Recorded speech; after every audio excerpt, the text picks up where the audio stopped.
All right, guys, welcome back to the channel. Welcome back to the stream. Welcome if you are new here. Appreciate you guys joining me today. Appreciate you waiting patiently for the intro to finish up. Let me see here. Having a struggle this morning, boys. Certainly. Brother. Stops every time. Every time. Trailer 3 is out. It'll be true one day.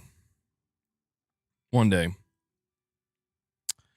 But Rich, Irfan, Hanzo, Matt, what is going on, guys? And I have to increase the size of this here. Thank you, Irfan. Thank you for sending me that email. Yeah, we'll see what we can do over the course of the stream today. War update during Wave 2 in the overnight hours. Gothmog was grazed on his head. But he's okay. Rubbed dirt on it. He's continuing on. What the hell are you guys doing out there? The hell are you guys doing out there? They're in the trenches. Yeah, we will, we're going to talk about some things today. We'll see how the course of today's stream goes. I wasn't sure if I was going to be able to stream or not. I'm not feeling too good today, you know, to be completely honest, but it's the last 2 days in the month, so, you know, gonna try to finish out as strong as I can here. But what's interesting, and I actually wasn't expecting this today, we've been talking so much about the PS6, so much about what Sony may or may not do. There's all these reports, there's price increases, and it just goes on. And one of the things I woke up to today was actually Sony putting out their, and I'm pretty sure this just came out because I haven't seen this reported anywhere, but they actually put out their games and network services Q&A segment with their investors. So, you know, they're letting their investors ask them the important questions, and they're giving answers. And so we will cover this today. I think there's 11 questions Sony was asked. One of those questions was, why are you gay? And Sony refused to comment on that one. So, yeah, we'll talk about that. We have Pandler with a $2 direct donation says, last week MBG equals Valve should take the hit. MBG today equals PS6. Sony can't afford to take the hit. LOL, the hypocrisy. Sony's worth it 10 times Valve. Man, stop busting my balls. Also, I don't think I said that. I don't think I said that, man. I'm gonna be real right now. I mean, look, my memory isn't what it used to be. Well, frankly, my memory was never good. I'm pretty sure I didn't say Valve should take the hit. If I recall correctly, I was saying that basically Valve, you know, actually I do remember what I said. I said Valve, they can do this because they're not trying to reach a mass market. Pretty sure that's what I said. Still said it sucks. You know? When we talk about whether or not Sony can afford to take the hit, of course they can. See, I just feel like there might be a fundamental misunderstanding sometimes when we talk about these things. Like, I'm not saying, oh, you know, Valve is a fucking greedy piece of shit. I mean, maybe they are. I don't know. I just assume that's all corporations. All corporations want profit and they want sustainability, you know? But I tried explaining that, you know, there's no imperative on Valve at all. Like, they don't have to even make this thing. People are literally questioning, like, why are you even doing this? And I think they're doing it because it's too late. You know, like they put the wheels in motion with this thing a while ago, and it's just coming out at the worst possible time. But they don't need to sell tens of millions of Steam machines to make their business and what Valve does, profitable. They don't have to do that. On the other hand, Sony, that's literally what they have to do, because that is their business model. That's how they've gotten to the point where they are. So it's not about Sony not being able to take the hit.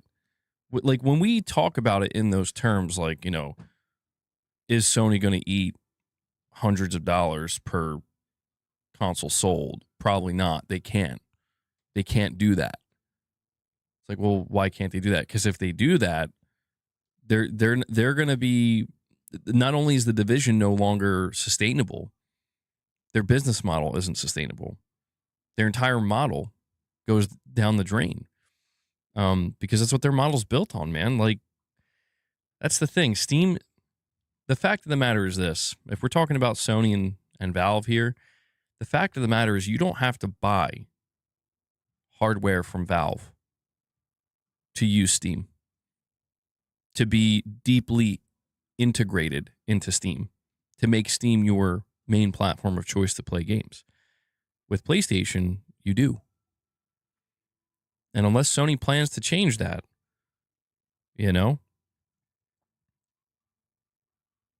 that's why we talk about the idea of like them eating the cost here, man.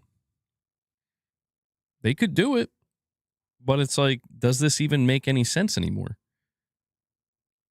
And the answer to that question is no, it doesn't. Just like, let me put it this way. Let's say Valve did come out and they said, it costs us like $1,000 to produce a Steam machine. We're going to eat $400 on every unit sold. We're going to sell it for $600. Does that make literally any sense for Valve on any level? No, it doesn't. Like, it doesn't make any, like, literally at that point, it's like, so you're just trying to lose money. For what purpose? At least with Sony, I can say that if Sony chooses to eat the cost, at least I can say the purpose would be to get this hardware in people's hands and in their homes. But can they do it for more than a year, more than 2 years, more than 3 years? Probably not. Not without the entire fucking thing coming down on top of their heads. So it's not hypocrisy, man. I'm hypocritical sometimes, of course. Everybody is. But in this case, I think it's less hypocrisy, more so just trying to understand the difference in business models, what works, scale, scope, what these companies and corporations, whether it be Valve, Sony, Microsoft, Nintendo, what they're trying to achieve. And when it comes to what Sony's trying to achieve, I'll tell you what, man. They come out, they drop $1,000 PlayStation 6. I'm not sure what they're going to achieve. I have a good idea of what they're going to achieve. Like, I have my own idea, but like in terms of really definitively saying, here's how it's going to play out, I'm not sure. But I feel like we all have an idea, regardless of how shaky everything is right now. But yeah, we're going to get deeper into it, guys. I do appreciate the direct donation, by the way, though. Yeah, we're going to read through everything, Irfan.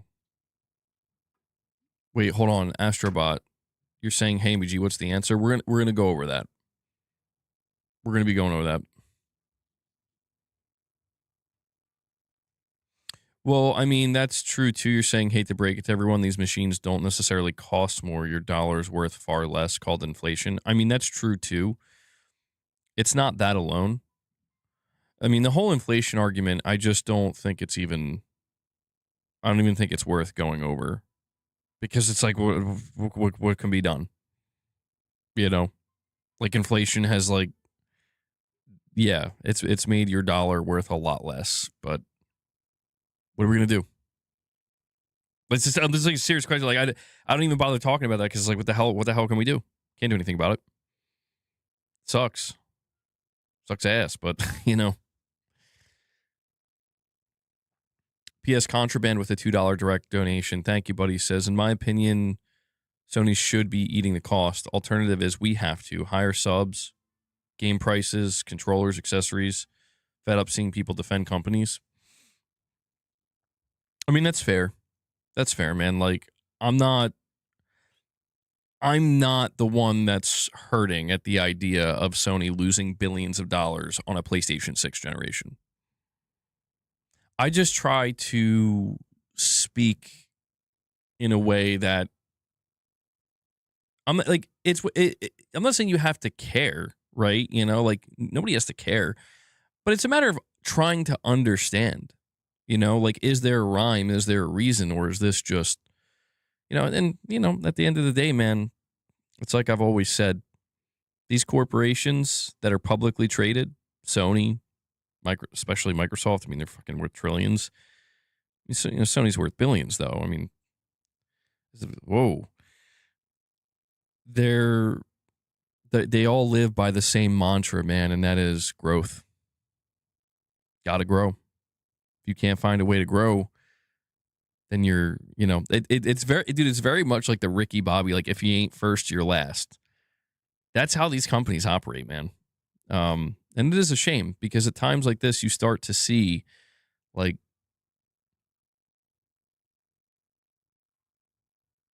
oh no, some people have, Glenn,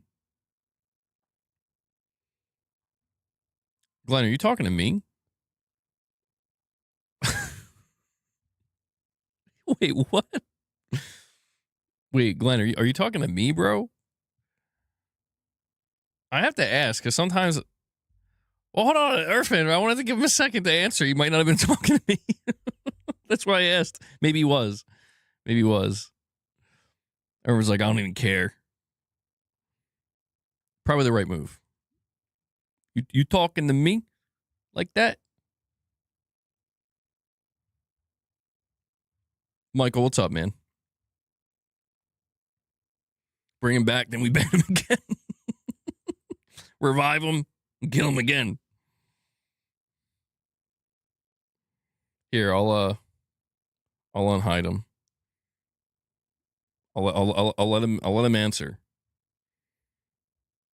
No, because hold on, this could be fun for a second. This could be fun. So whoever that person was, Glenn, I unbanned you. Irfan was quick with the trigger finger. He said in the chat, this dude is moronic. Now, I'm not sure if he was talking to me or not, but if he is, I would like an explanation. Explain yourself. No, Big Noise, I can see your comments.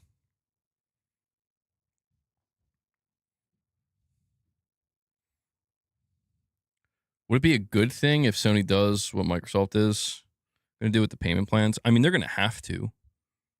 Sony literally is. That's the least they're going to have to do is find like some payment plan options. We're at a point where Sony and Microsoft are going to be asking us to go into debt for next gen. As someone out from outside the U.S. with the recent price hikes across all the consoles, it does appear the U.S. prices have risen more so than the rest of the world, with the exception of Japan. I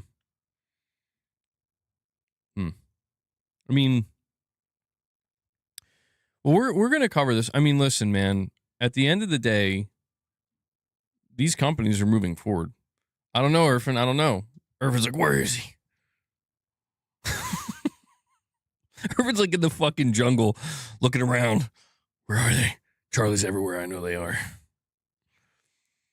Bobby Heckelmeyer with a $5 super chat says the PS6 wouldn't sell well at $700. Talk less of beyond $1,000. It's supposed to be a mass market machine, not a pro model. This is the conundrum that we've been talking about. I should go over what Sony said. I've just been giving it a little bit here, let more people file in, but let's start. All right, guys. But yes, Bobby, you are correct. No, Irfan, don't ban Michael. I don't know why he says that. All right, so this is the Games and Network Services segment, small meeting Q&A summary, posted June 5th, 2026. Do keep that in mind. It was posted June 5th. So, it's a couple weeks late here. But the presenters, Sony Interactive Entertainment, Hideaki Nishino, President and CEO, Herman Hulst, CEO Studio Business, and Lynn Azar, SVP, Finance and Corporate Development. For your reference, please find below an English summary of the message delivered by President and CEO Nishino at the opening of the G&NS segment small meeting, as well as the question and answer section of the meeting. Here is the message from Hideaki Nishino. Okay, so this is what Nishino had to say. While sales for the fiscal year ended March 31st, 2026, fiscal year 2025, were overall stable compared to the previous fiscal year, operating income reached a record high. This reflects the continued strength and resilience of our business model and the success of the PlayStation 5 business at this point in the 6th year since its launch. Platform engagement remains healthy, supported by an install base of over 93 million PS5 units and a highly engaged user base of 125 million MAUs or monthly active users. This accounts as of March 2026. A diverse game title portfolio, which consists of first and third party content and highly anticipated upcoming title launches. Content and services remain the core drivers of our business by delivering a stable and recurring revenue base and creating a variety of touch points with players. And our studio business remains a critical component of the PlayStation ecosystem.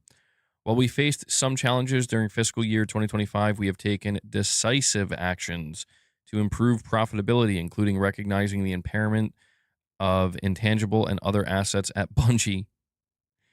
And deciding to focus the studio's development resources on Marathon. We are confident in the strength of our upcoming first-party titles and ongoing game portfolio, which continues to help differentiate the PlayStation experience. Operationally, we focus on the following points. We are more disciplined than ever in how we manage the business. We are proactively managing supply chain dynamics and cost structure changes.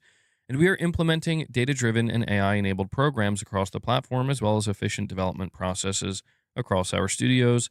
Operational focus combined with leverage from our multifaceted business model has allowed us to navigate the complex business environment. Importantly, we are continuing to invest in the future of the PlayStation experience. This includes the next gen of the platform and related content. In developing the next-gen platform, we aim to anticipate changes in how players play and their evolving needs while making the PlayStation ecosystem more accessible and approachable to a broader range of players. We also see AI as an important foundational technology supporting our strategy. AI is already helping us across various fields by improving development efficiency, enhancing the player experience, improving content discovery, and enabling creators to build richer content. With our global player base, deep library of IP, and integrated ecosystem, AI is an exciting long-term opportunity for us. We are incredibly excited about the opportunity for SIE in the coming years and look forward to discussing it further. So that was a mouthful. It was a lot to take in, but that was everything the president of PlayStation right now and Sony Interactive Entertainment, Hideaki Nishino, had to say. Now, we begin the Q&A segment. Okay, this is, I'd say, the more important part. So these questions are coming from investors. So investors are given the opportunity to question Sony on these things. Question number 1. Why are you gay? And that's it. That's the Q&A segment. So we're done. No. Question number 1. As the PS5 console cycle enters its later stage, what will be the key drivers of MAU or monthly active user growth in the fiscal year ending March 31st, 2028? So fiscal year 2027. The answer, now, here's the thing. It doesn't say whether or not Hideaki Nishino or Herman Hulst is answering this, so I'm just going to assume they're operating as like one entity here, giving a simultaneous answer, because it's just funnier to imagine it that way. They say, in general, monthly active user growth can fluctuate, but we have had a continuous increase in MAU. However, we are not focused on MAU growth as our sole KPI.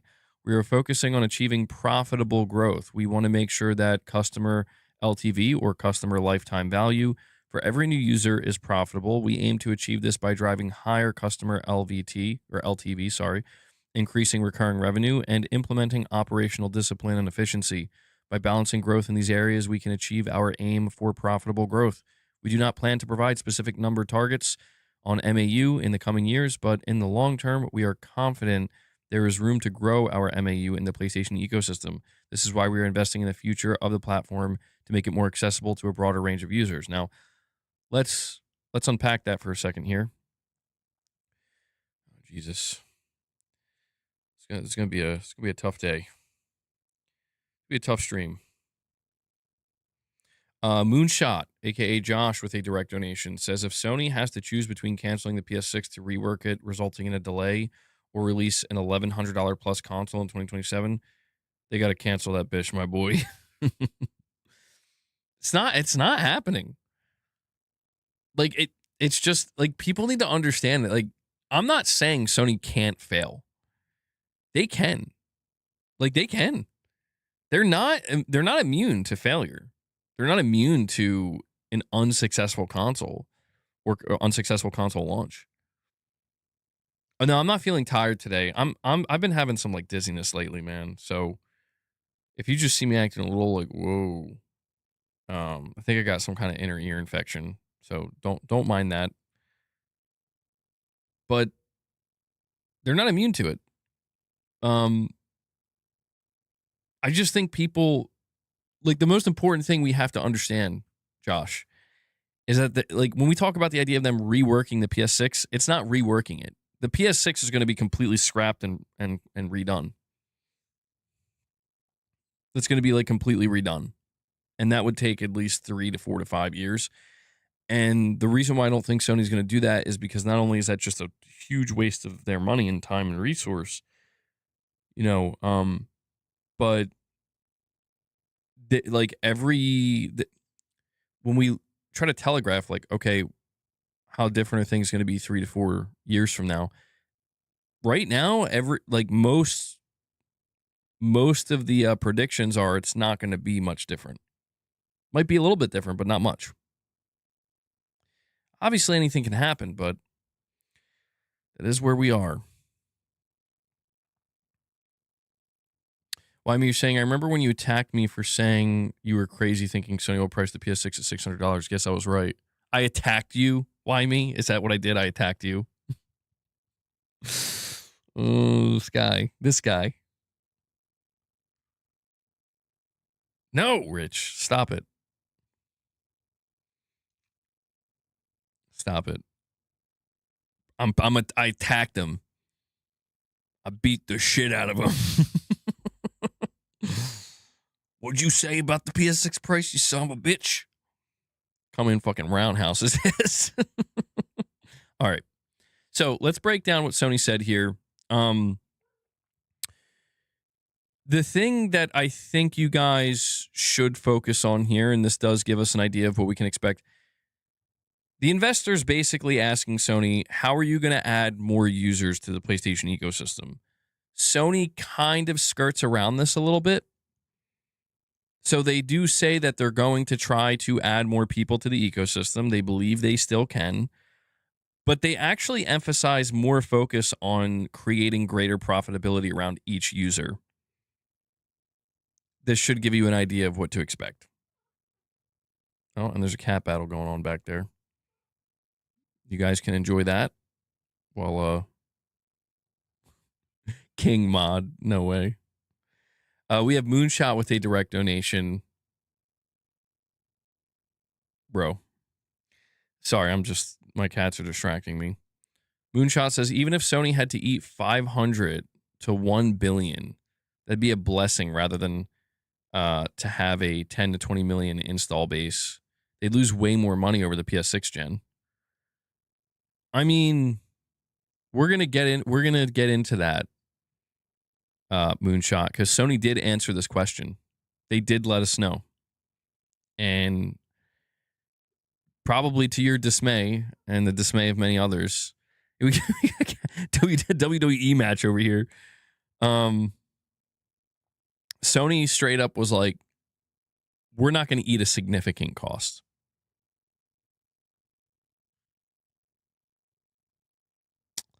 I mean, I don't know, dude. I'm going to be honest, the more I get from Sony, it's becoming clear like they're being extremely conservative. Like extremely conservative. Where like they're not going to do anything until they literally have no choice. And what I mean by that is it's like, so is selling a $900 console, a $1,000 console, is that going to kill your console sales? We probably, but we're going to find out. And when we go find out, and it happens, like when we're there, when we are 3 years into the PS6 generation and they've only sold like 15 million PS6s because they're $1,000, then Sony will be like, all right, it's time to change the plan, guys. That's what I'm getting from them here.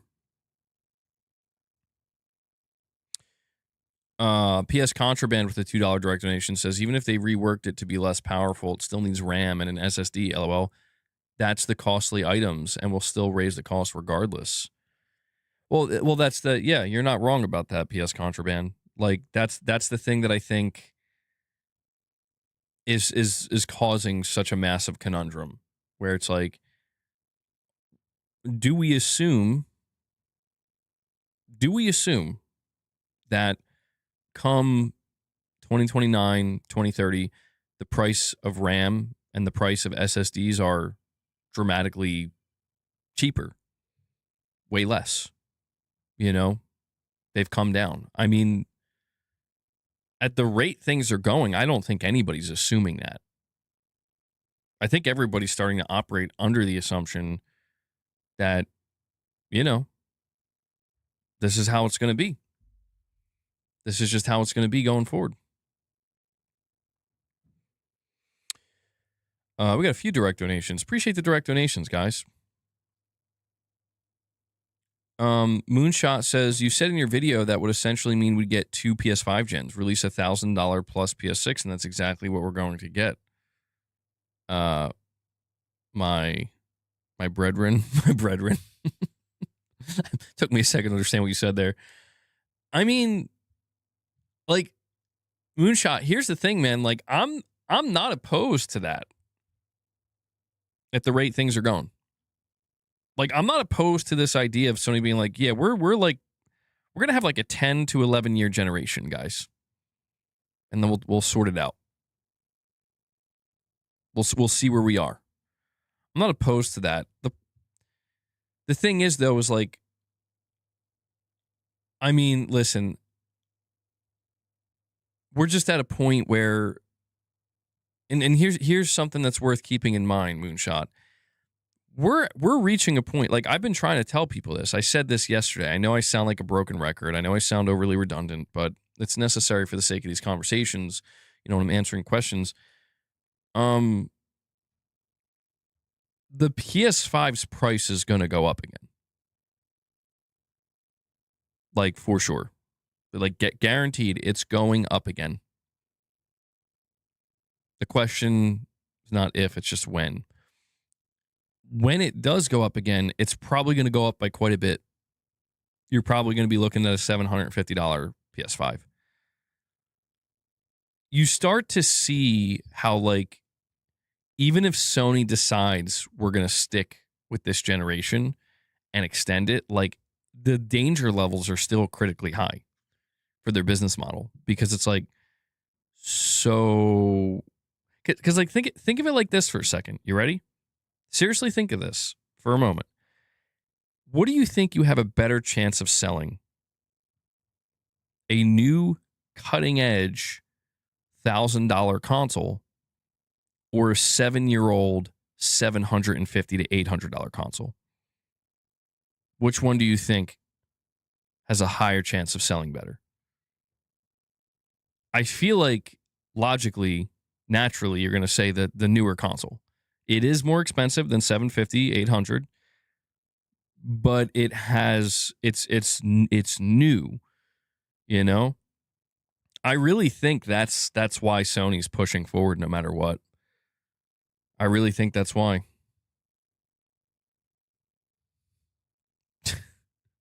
Clark's acting like a maniac. Coltrane 94, Cole Trainer, I think, with a 94 with a $2 chat. Says Microsoft bought ABK with profit. Sony makes record profits, which they like to gloat about, but they can't use that money to eat the cost. Fans getting screwed. Yeah, no, it is annoying to see that. I agree. Like this entire generation, Sony, like, look at how profitable we made our business. It's the most profitable ever. And it's like, yeah, I would like Sony. Do you think you could just,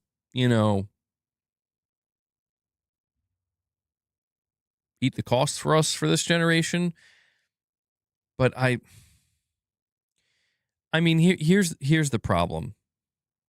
You ready? I look at like Hideaki Nishino. How's the dizziness, MBG? I don't know. It's not great.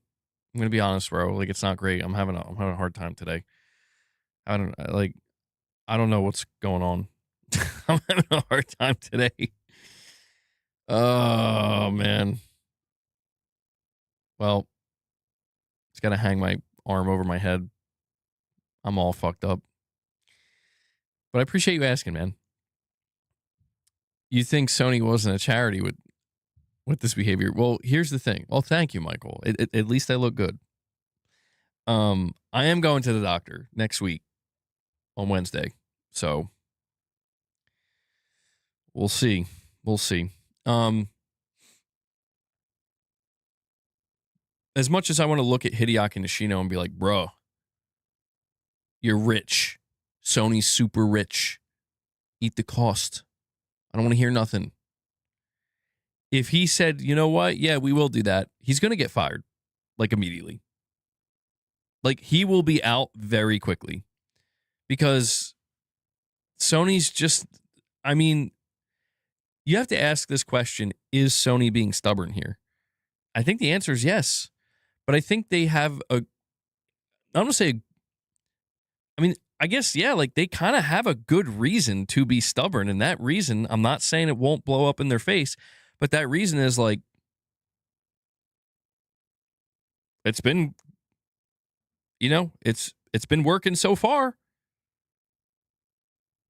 This is why I'm saying, like, no matter what, at the end of the day, Sony's like, we may all look at this and just be like, bro, anybody will tell you a $1,000 PS6 is going to fail. And yeah, like I feel like that's how we all feel.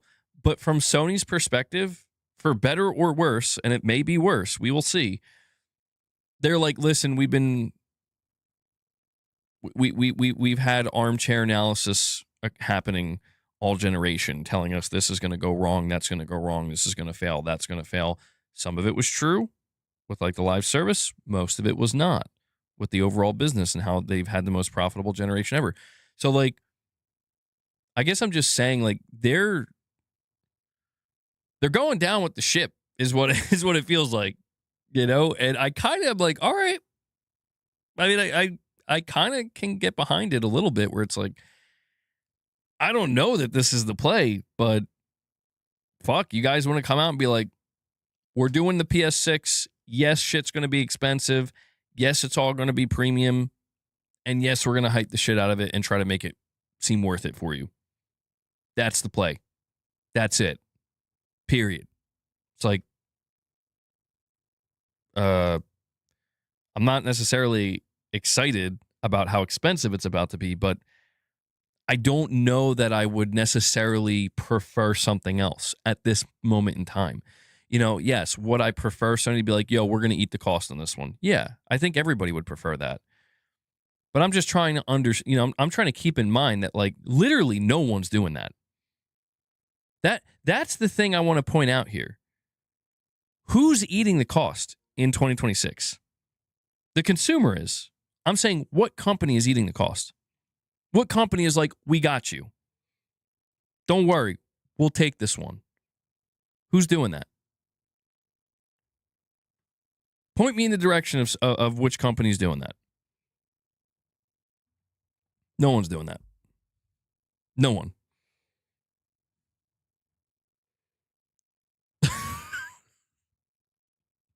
Wait, what?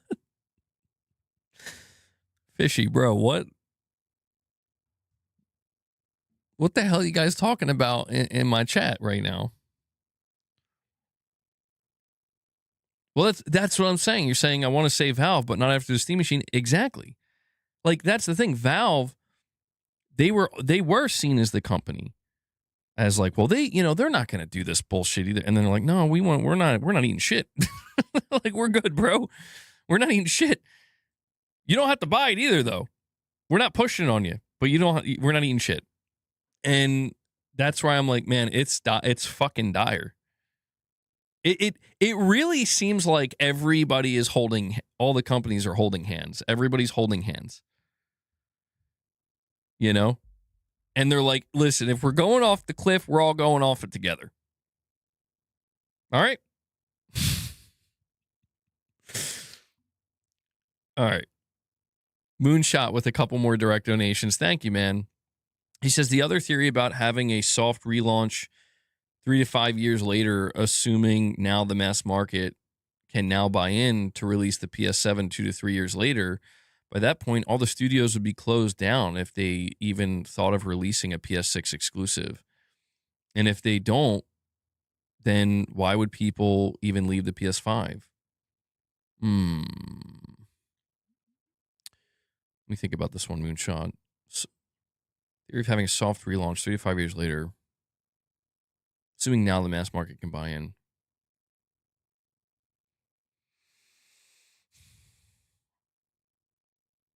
I mean, I feel like I kind of understand where you're coming from, Moonshot. But I mean, if I like try to zoom out as much as I can and I look at the situation that PlayStation's in, knowing that pretty much everybody's stuck in this bind of like, if we're trying to do hardware, it's got to be expensive. And you think about the fact that Sony, they rely on this. That Shadowlink, stop. They rely on this to keep their business afloat, to keep it profitable. It's like that's where all their growth comes from. I mean, another theory that people have, and there's a decent chance this is what Sony's planning to kind of operate based off on, is that like they are going to do a PS3 type situation, except the difference is they're not going to fuck it up as bad. As in, like, the reason why we have to understand, like, the reason why Sony was hurt so bad with the PS3 generation wasn't just because of the cost. That was a big part of it. Like, they're losing money and eating shit on every console sold, but their competition was beating the shit out of them too. So, like, they were really struggling to convince people that choosing the PS3 over the 360 was worth it. The difference here is that their biggest competition is going to be their own console, the PS5. And so, they're going to have to convince people to move over to the PS6. And I think that they're in like a decently good position to do that with their studios, exclusives, next gen features and all that stuff. The price really, I think, is going to be the only thing that really makes people pause and be like, no. And that will hurt Sony. Like, that will hurt them. But I think from their viewpoint, they're like, look, we'll get as many people up front as we can. We'll get as many people for the first half of the generation as we can. We expect it to be slow.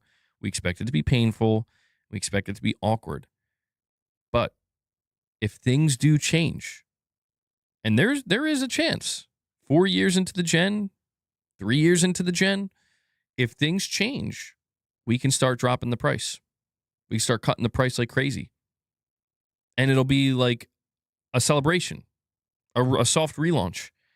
They'll still be doing their state of plays. Their studios are still going to be making games. All studios are still going to be making PS6 games. So I guess what I'm saying is like Sony might just be willing to play the long game with the PS6. Eat shit up front. And when I say eat shit, I don't mean eat the cost. I mean eat shit in terms of you're not having any growth. You're going to it's fight tooth and nail to just convince one user to upgrade to the PS6. It's going to be tough. But it's that, you're going up the mountain, up the hill, I suppose. And then eventually, it's going to peak, and then it's going to be all downhill from there, smooth sailing. It's possible they could pull that off, but it all hinges, truthfully, it all hinges on whether or not this shit's getting any better in the future. Because I'll tell you what, we're 3-4 years into the PS6 generation. PS6 is being sold for $900, $1,000. The price of RAM and SSD is even higher than it was before. It's over at that. It's like there's no way forward now at all. All hope we had lied in one of two things: everybody accepting these exorbitant prices, which is not going to happen, or number two, us being able to bring the prices down to a more affordable place without having to eat $300, $400, $500 a pop. So in other words, if 3 to 4 years into the PS6 gen, nothing changes, assuming it stays as the course as it is now, Sony's going to need to find a new business model. Straight up. That's all it comes down to. And it won't just be Sony. It'll be everybody. Nintendo, Microsoft's already in the process of doing that.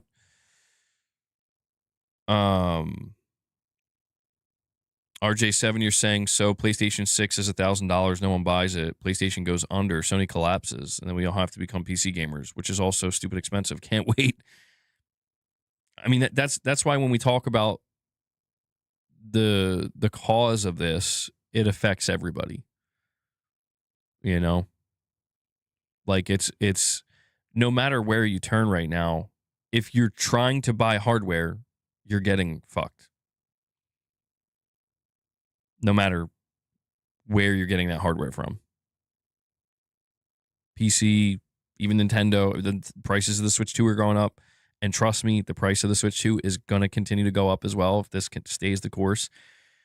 Xbox, PlayStation, doesn't matter. You want a good PC? Now, of course, they're still having that conversation. Like, well, what's worth spending?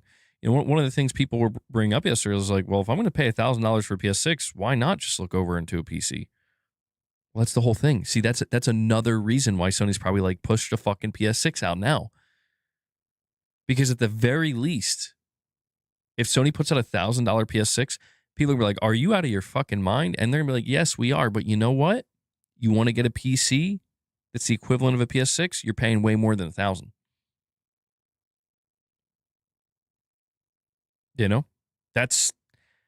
That literally might be one of the only things Sony has in their pocket to be able to say, well, hey, whoa. We know y'all don't want $1,000 PS6. We did not want to put this thing at $1,000. It is $1,000. But you're not going to get a PC that's doing what the PS6 is doing for $1,000. I'm not saying that's going to win people over. I'm not saying that's going to make everybody go, oh, you know what? It's okay then. No. But for some people, it might make them be like, actually, yeah, maybe you're right about that. They delay that shit for 3 years. That's not going to be true anymore. I don't know. And yeah, well, that's what it comes down to, right? Like, that's 18 May, you're saying, but PC can also be used for other things. You're right, but that's the thing. That's why I feel like Sony's not even trying to appeal to PC players. That's why I think they've given up. I'm telling you, everything Sony does going forward, and this might be good for us, the fans, maybe. Not sure about the pricing of everything, but Sony's going to have to really give a shit about speaking to us. Like people who are on PlayStation. Like they are going to have to care very deeply about like, listen, guys, shit's going to be expensive as all hell. But give us a chance to try to convince you. And that, I'm like, okay. I'm not going to, that's what I've been waiting for. Show me, like, listen, Sony, you want to sell me $1,000 console? Sell me on it. Don't bullshit me. Sell me on it. And they're going to have to work hard, dude. Like, I think that's an aspect to this that not a lot of people are really paying attention to, is that like unless Sony is actually that stupid, which I hope they're not, there's no chance they think they're just going to walk in and be like, yeah, it's a $900,000 PS6. We don't got to do nothing. Like, if you want to fail, yeah, do nothing. I think they're going to, of course, they're going to understand, like, this is going to be a tough sell. So we got to be on top of our game, bro. Well, if they come in thinking we're just going to buy it, then they deserve what they get. I'll tell you that. If Sony comes in arrogant or like out of touch, they are going to burn their business down then. Because it's not going to go that way, man. Like, I know that there's been this kind of like joke, like, oh, PlayStation players will just buy anything. It's not true. Like, there's limits. You know, I assure you, people who have invested into the PlayStation ecosystem this generation, they did so because I tried to tell people, like, Sony did do some good stuff. Wasn't all bad. And it's that good stuff that brought people over. That's going to have to be like tripled to make people go, oh, shit, yeah, I want to pay even more now. But play has no limits. Sony's about to find out. Dude, Sony's slogan for the PS6 is literally going to be, play does have limits. It does. YJT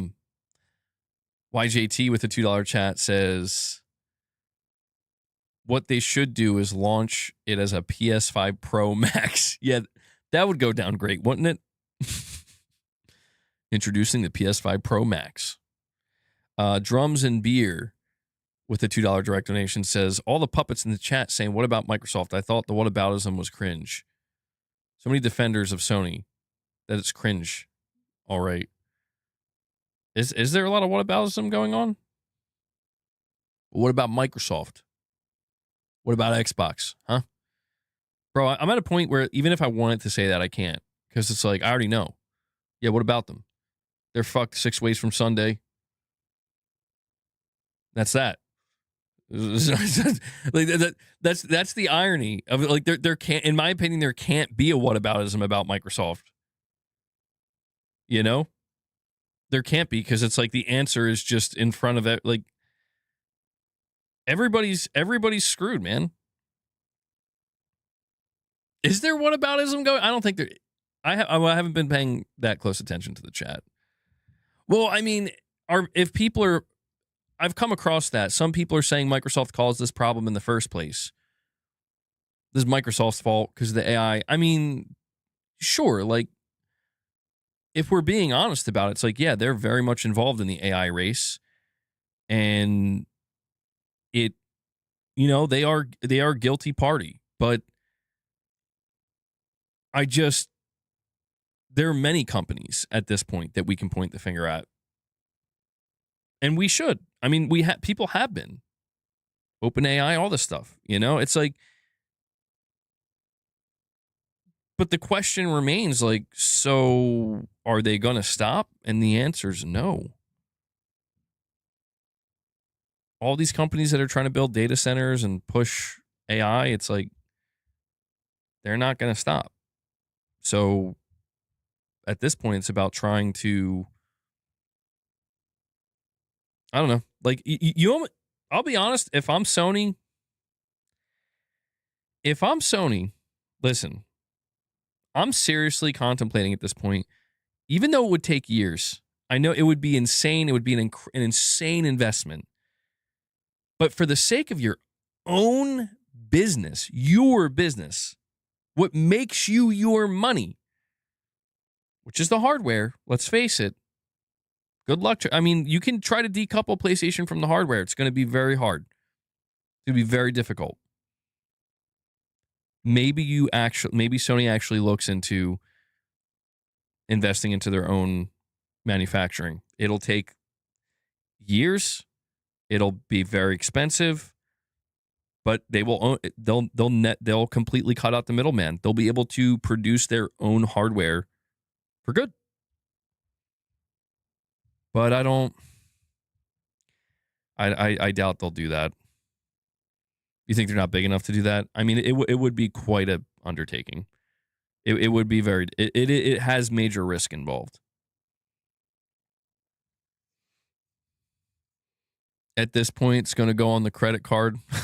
Spend from now till the release date convincing myself it's okay. My next phone releases at 28 At 2800 SMH. Oh, well, I guess. Yeah. 2800, bro. Still not upgrading. Moonshot with a direct says, but wouldn't that then cook the PS7 if it only comes a few years after the market can even consider buying a PS6? So 2 gens completely cooked? I don't know, man. Well, that's the thing. I mean, there is almost an argument to be made that the PS6 gen would be the one to extend. Where like the first 4 years of the PS6 is kind of cooked, not for the fans. Like if you spend the money, hopefully you're fucking getting your money's worth. At the very least, like for fuck's sake, man. You're spending thousands of dollars on the PlayStation ecosystem. Hopefully you're getting your money's worth. But very few people are willing to spend that much 4 or 5 years into the gen. It's 2032. It doesn't. Let's just assume all this shit doesn't calm down till 2031. Sony might actually they might not even be thinking about the PS7. They're like, okay, now we have to literally relaunch the PS6, and now the PS6 gen is going to be extended by another 5 to 6 years. And in that 5 to 6 years, in the second half, that's when everything gets made right. And then beyond that, they can start talking about the PS7. I think that's more likely to happen at this point. You know? It's not feasible, to be honest, MBG. It's the hardest thing on earth, doing advanced fobs. Yeah. I mean, it's one of those things where, like, I mean, if Sony were to successfully do that, they won't even need to make consoles anymore. Like they will be the middleman now, and they'll make all their money doing that.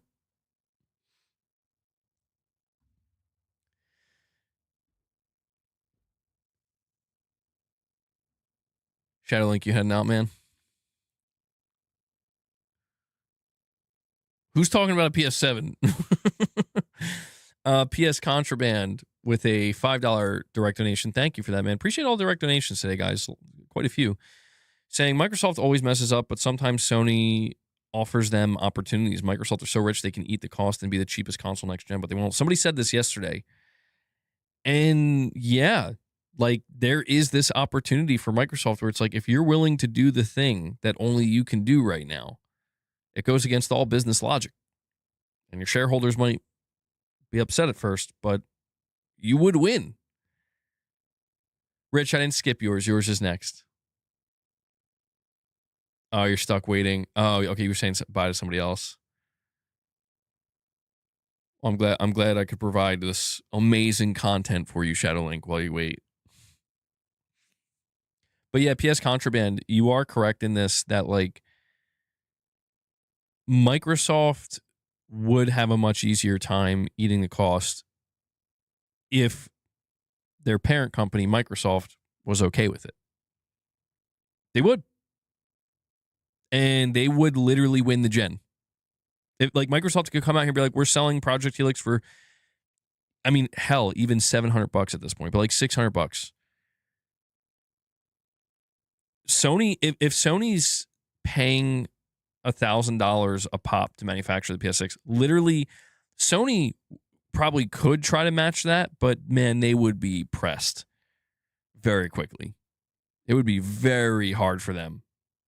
Basically, what we're kind of describing is almost like a rematch of the 360 PS3 era type thing going on there, because that's the last time Microsoft really put their boot on Sony's neck, where like Sony was like they had no choice.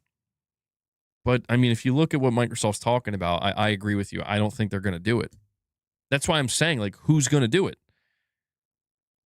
Who's going to? There is no whataboutism anymore. It's just like, who's going to eat the cost? And I just feel like we all understand at this point, at least for now, that the answer is no one. Us. We will. God, I'm getting this fucking weird ass feeling. Hold on, guys.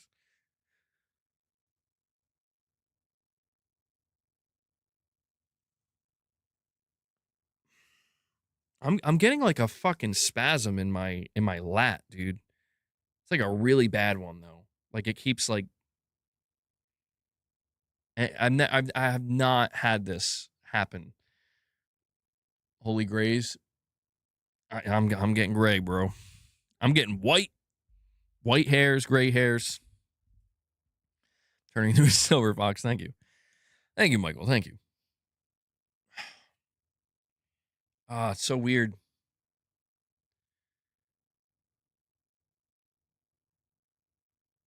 It's very uncomfortable. Like it feels like my entire back muscle is just, it's like pulling. Fuck. This just started happening today too.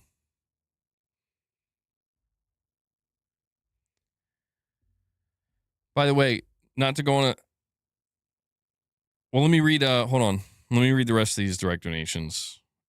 Rich Rod with a $2 direct says, if PS6 can act as a high-powered Linux desktop, I definitely pay $1K for it. Windows is so bloated now. I turned my older gaming PC to Linux. Do it, Sony. Do it. A lot of people would be on board with that. Don't think Sony's going to do it, though. Because that would require, PlayStation embracing the idea of being open. I don't think they're going to do that. But that's not a bad idea in a sense. Like, I do think that there are a lot of people who look at Project Helix, from what I can tell, I mean, anecdotally, and they're like, yeah, I mean, the idea of paying $1,000 for something that can do more than one thing sounds appealing to me. Although I do think Helix is going to be more than $1,000, but go stretch MBG. I would, but it doesn't help. I've been trying, Titus. I've been trying to stretch all. I don't know what the hell. This is like a new thing today. This it's not like a muscle spasm where it's like, sometimes you get like random muscle spasms on your body and they just kind of like twitch. It's not like that. This is like this is like muscle guarding or something, like full blown. If I move a certain way, it just completely contracts.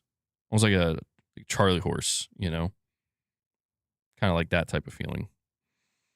Or like, when you get a muscle contraction and you're in the bottom of your foot. I don't know how many people have experienced this. Is extremely painful. It's kind of like that. So I don't know what the fuck's going on, man. Anyway, Easy Tone with a $5 super chat says, may have missed the full update. Did Sony directly answer a question about a $1,000 console, or is it just what people are interpreting from answers? We're gonna go over that. I'll try to. So to give you the answer, basically the question that the investor asked Sony is, what are you going to do next gen? So they're saying PlayStation. They didn't say the word PlayStation 6 because they're not going to call it that yet, but they said for the next gen platform, what are you going to do about costs, manufacturing, all that stuff? And Sony did say that they're not going to eat a significant cost. Like, they imply that they will eat a little bit, but if it becomes significant, they're not going to do that. Instead, what they're going to do is try to, how do they word it? Make it understood the value of what they're trying to sell to the customer. So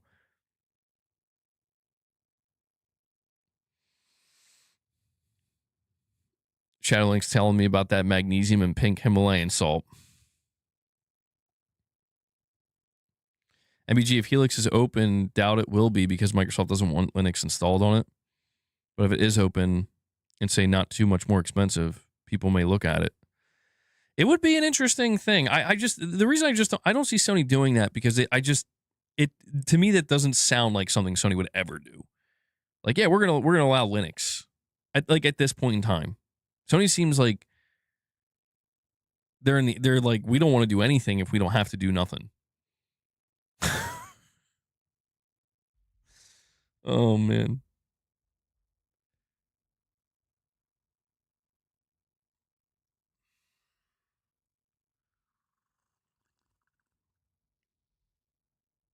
Oh, you mean Xbox? Oh, okay. Oh, yep, my bad. You're right. You said Helix.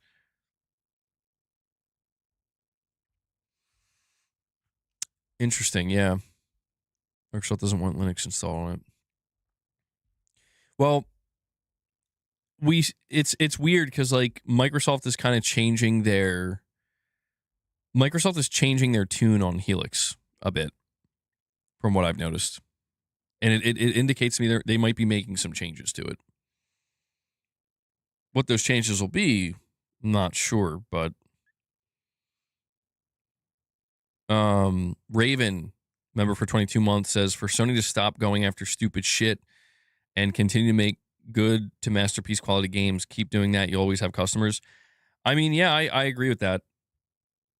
I agree with that, Raven. This is why I'm saying, like, even though the pricing sounds like a nightmare scenario, this might not be the absolute worst thing that could happen.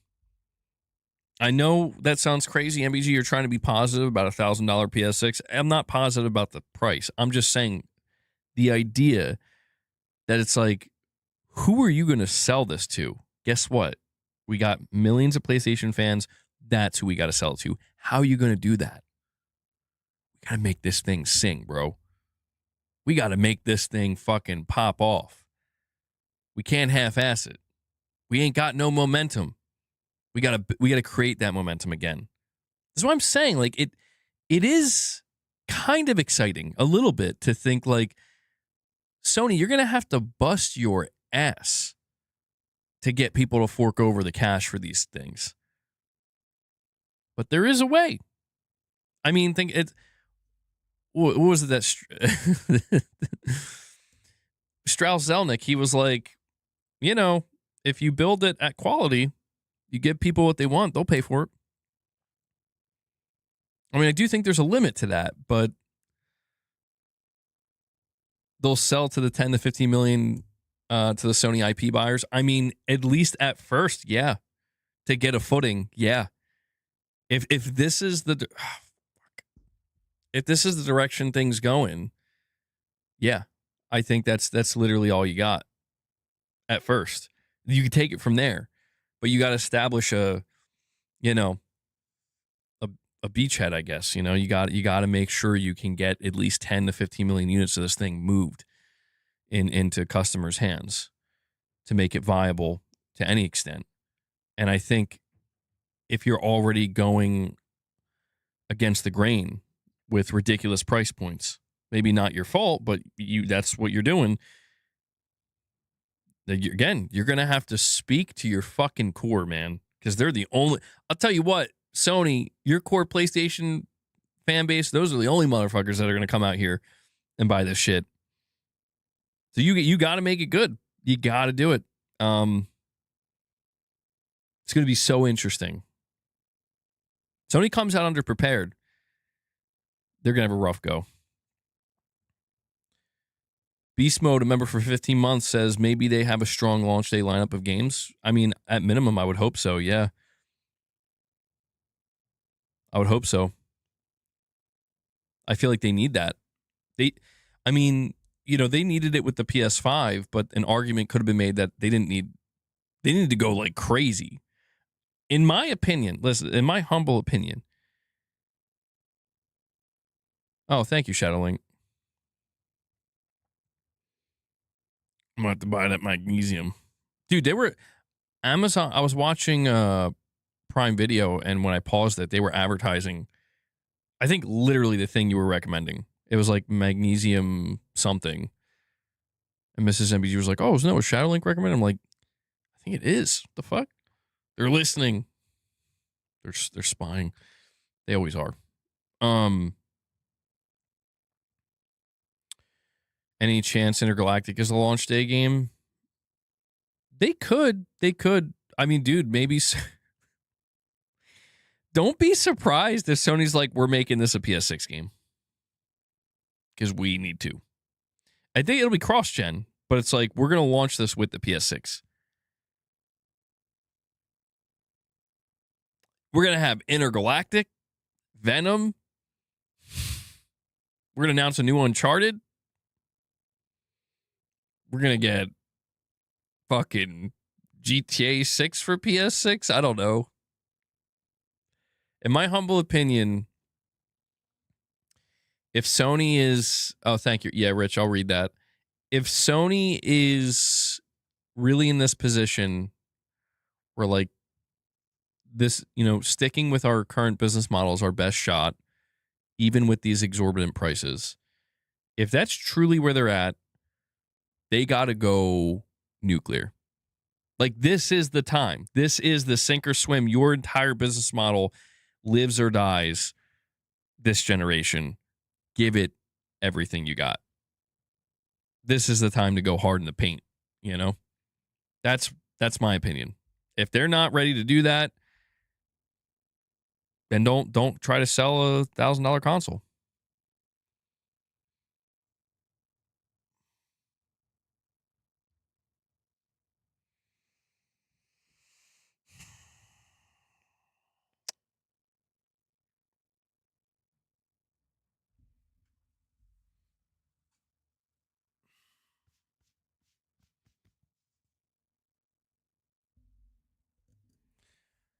I wonder what sitting with bad posture would be like at this point.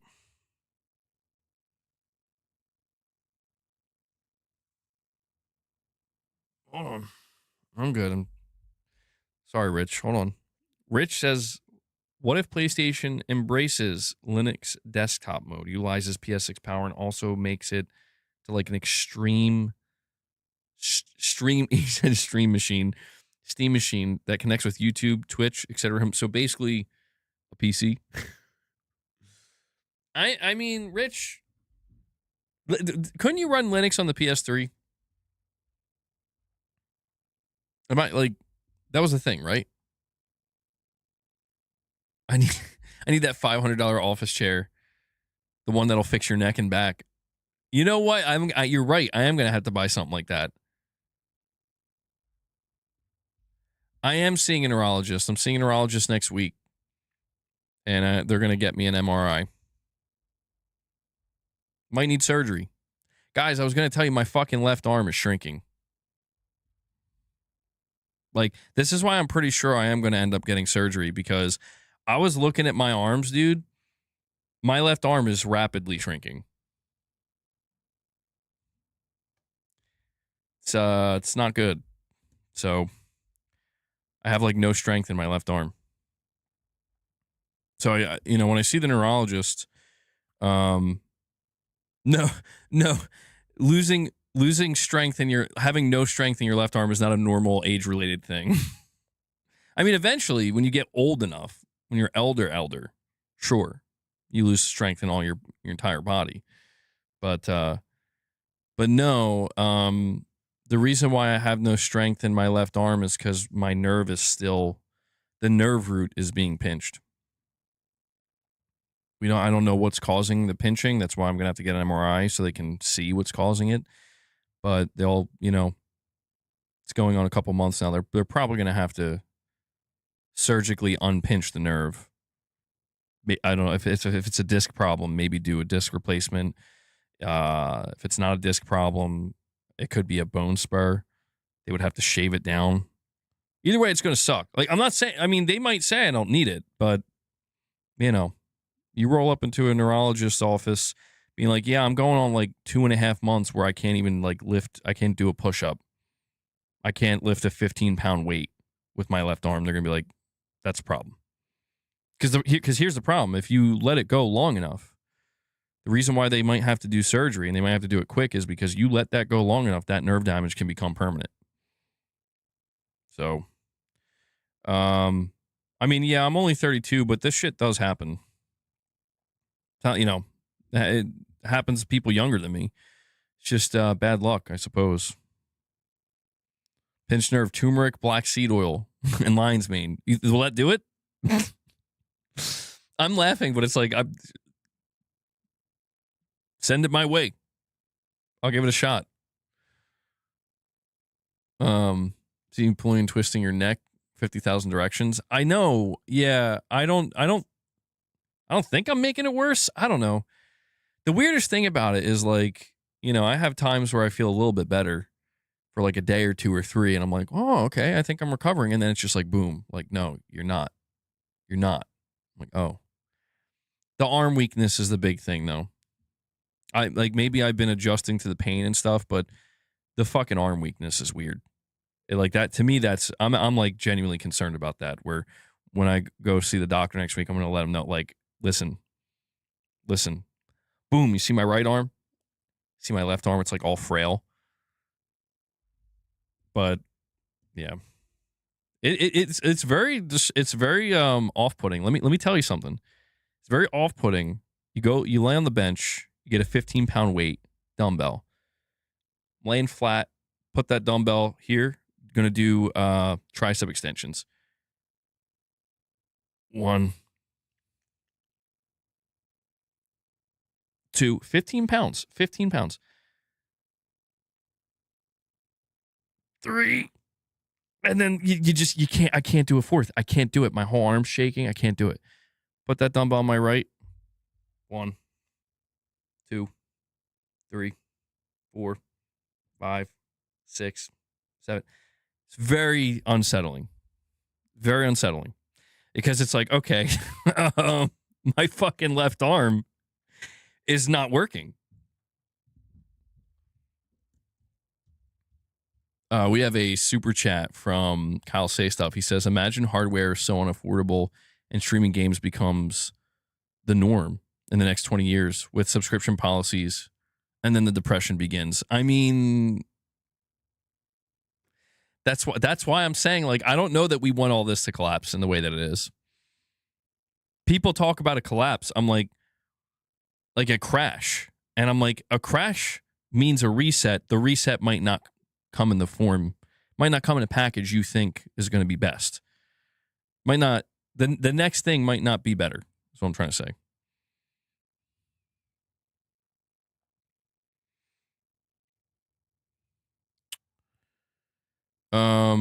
But yeah, that is the direction we're going in for now. For now, we don't know if it's going to sustain, though.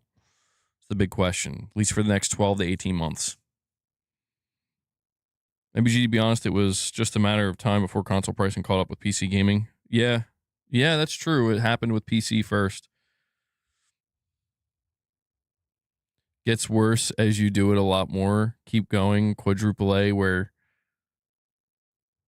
my arm, you're saying your arm fell off? Mini Tom, what are you talking about, bro? But he still didn't get Mini Tom a member gift, by the way. Still didn't get him a member gift. What's going on?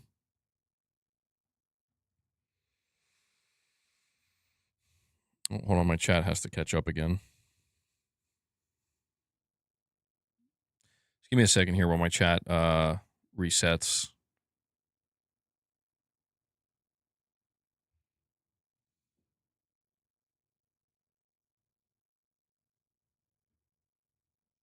It's taking its good old time.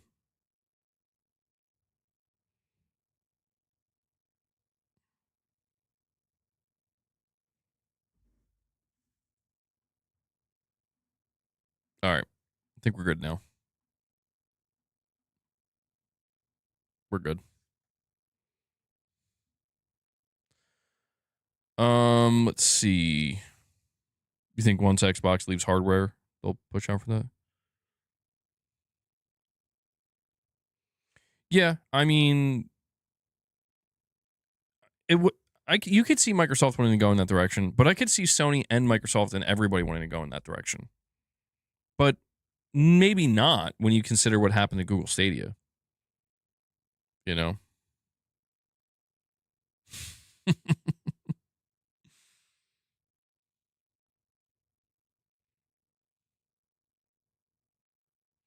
Muscle spasm when it sets in deep leads to stuff like a frozen shoulder.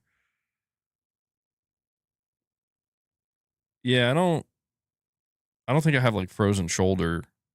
Not yet anyway. Is that the next phase? Stadia was too early. I mean, I don't even think that it was too early. I think the problem, the critical mistake Google made, and it just goes to show, like, these companies just make brain dead decisions. It's like, who thought this was a good idea? Is they're like, we're not going to offer a hardware alternative. We're just doing cloud. And it's like, that's stupid.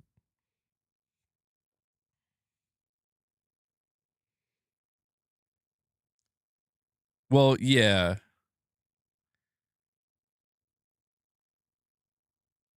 Google Stadia was actually great in terms of streaming. It was so smooth. Nobody cared though. I don't know. Maybe people will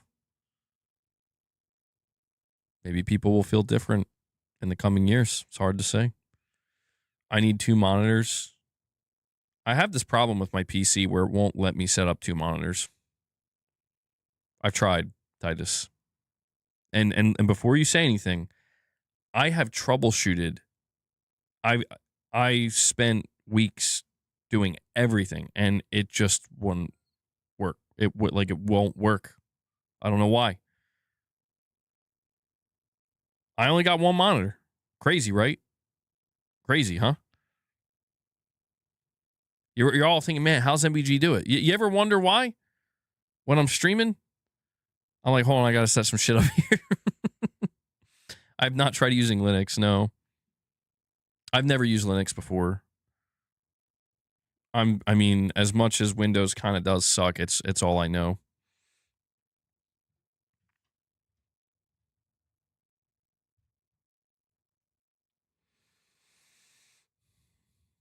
The B in MBG is for boomer. I mean, massive boomer gamer. I may as well. No, listen, like I'm telling you, I've tried everything. I've tried multiple monitors. I've tried multiple wires. I've ran every troubleshoot drivers. I've tried drivers. I did a lot more than that. I can't remember every single thing I did, but trust me, there were. I was trying, and I got to a point where like, you know what, it's fine. It's fine. I don't need 2 monitors. I'm good. Perfectly fine.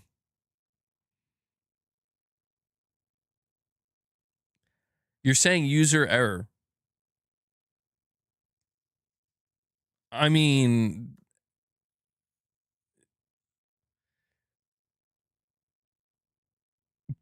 Titus is like, bro, you have an entire resource of people that would literally try to figure this out for you, and I'm like, I'm good. I just like to I just like to test myself. Like, can you make it work with 1 monitor? Oh, I can. All these event reactions, 1 monitor, bro. Pretty good, right? Irfan, calm down. Isn't that the same thing you said before when it came to the game streaming hardware and Mrs. MBG came down and it started working during stream? Whoa, whoa, whoa, whoa, whoa, whoa, whoa, whoa, whoa, Shadowlink. Whoa. Hold on. I knew somebody would bring that up. I don't even remember what she did. What did she do? She did something. It was so crazy. She did like one thing and it immediately fixed it. I wonder if she remembers. I can't even remember what she did. But I hooked it up. I'm like, it's not gonna work. And she's like, oh, just do this. And I was like, no. She's like, no, just do it. It's probably a refresh thing or an HDR bug. Well, to be fair, I haven't tried setting up a second monitor in a long time. I could try it again and see what happens. I'd have to reconfigure things though, since now I have a standing desk or a desk that can raise up and down. Were you trying to connect the display port cable with your left arm and maybe you didn't get it? Oh, Rich. Yep. Yeah, I was using my left arm and it I just couldn't even plug it in. You know, so weak. You know, you laugh, Rich. You laugh. Give it a month from now, I'm probably going to be sitting here with a fucking massive neck brace after getting neck surgery done. All right? I have to rename my fucking channel Completely Fucked Up Gamer. Oh, man. Radix, like, just a little bit of positivity, people. Irfan, it's too soon. It's too soon. MBG, I've got 2 TVs permanently set up, and I had to go through a decent amount of pain. Maybe I'll try it again. You know what? I don't know if I should try it soon. I say that, and it's like I'm definitely, and then I actually like hurt myself. Again, even worse. What happened? He tried connecting a second monitor. It's broken MBG. Well, hopefully that's not the case, Rich. But how long? Wait, how long for what? Nah, I've lost track now. What the hell were we talking about? I was supposed to be reading this fucking shit from Sony, dude.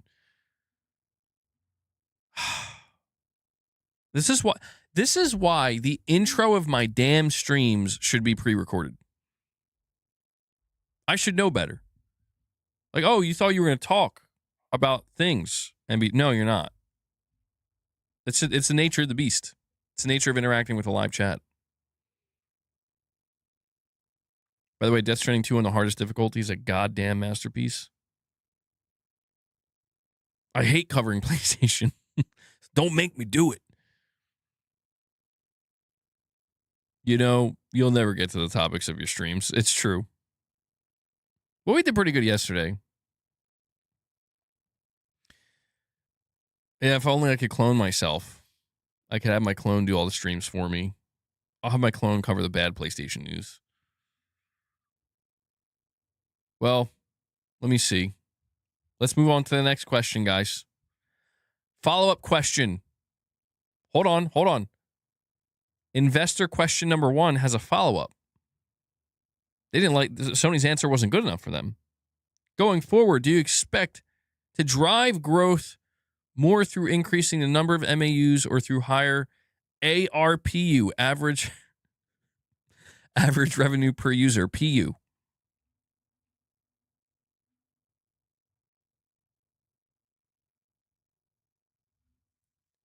Hold on.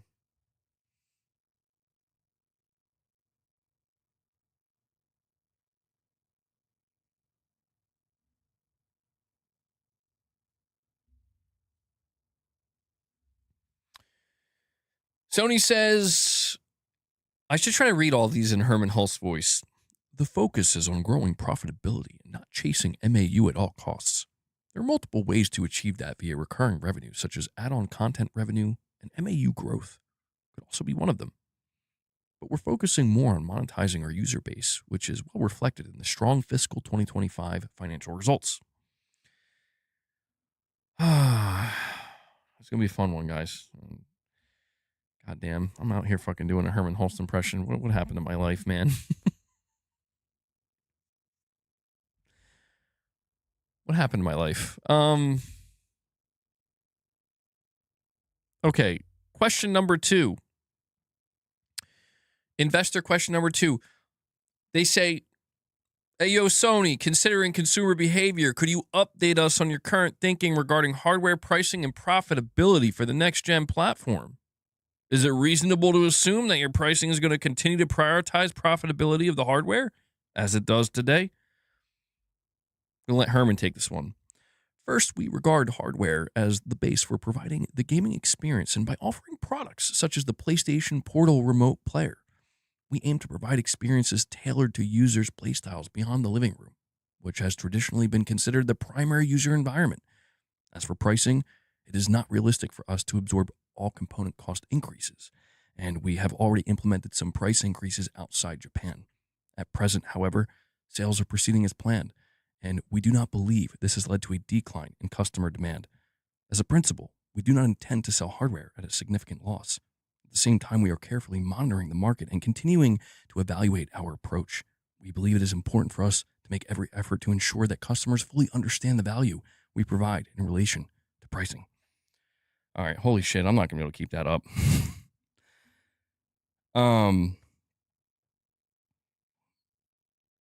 Is there even a point? Dude, my chat is not even remotely engaged right now. Monster Match just like, what the fuck is he even saying? I was trying to do my Herman Hulst. I'm sorry, it probably wasn't coming through. I'm sorry, I was just trying to spice it up a little bit, and it failed. I can't do my Herman Hulst loud. If I do it loud, then it doesn't sound like Herman Hulst. See what happens? See what happens? Where's my Dutch accent? I can't really do it. I get everything right except the actual accent.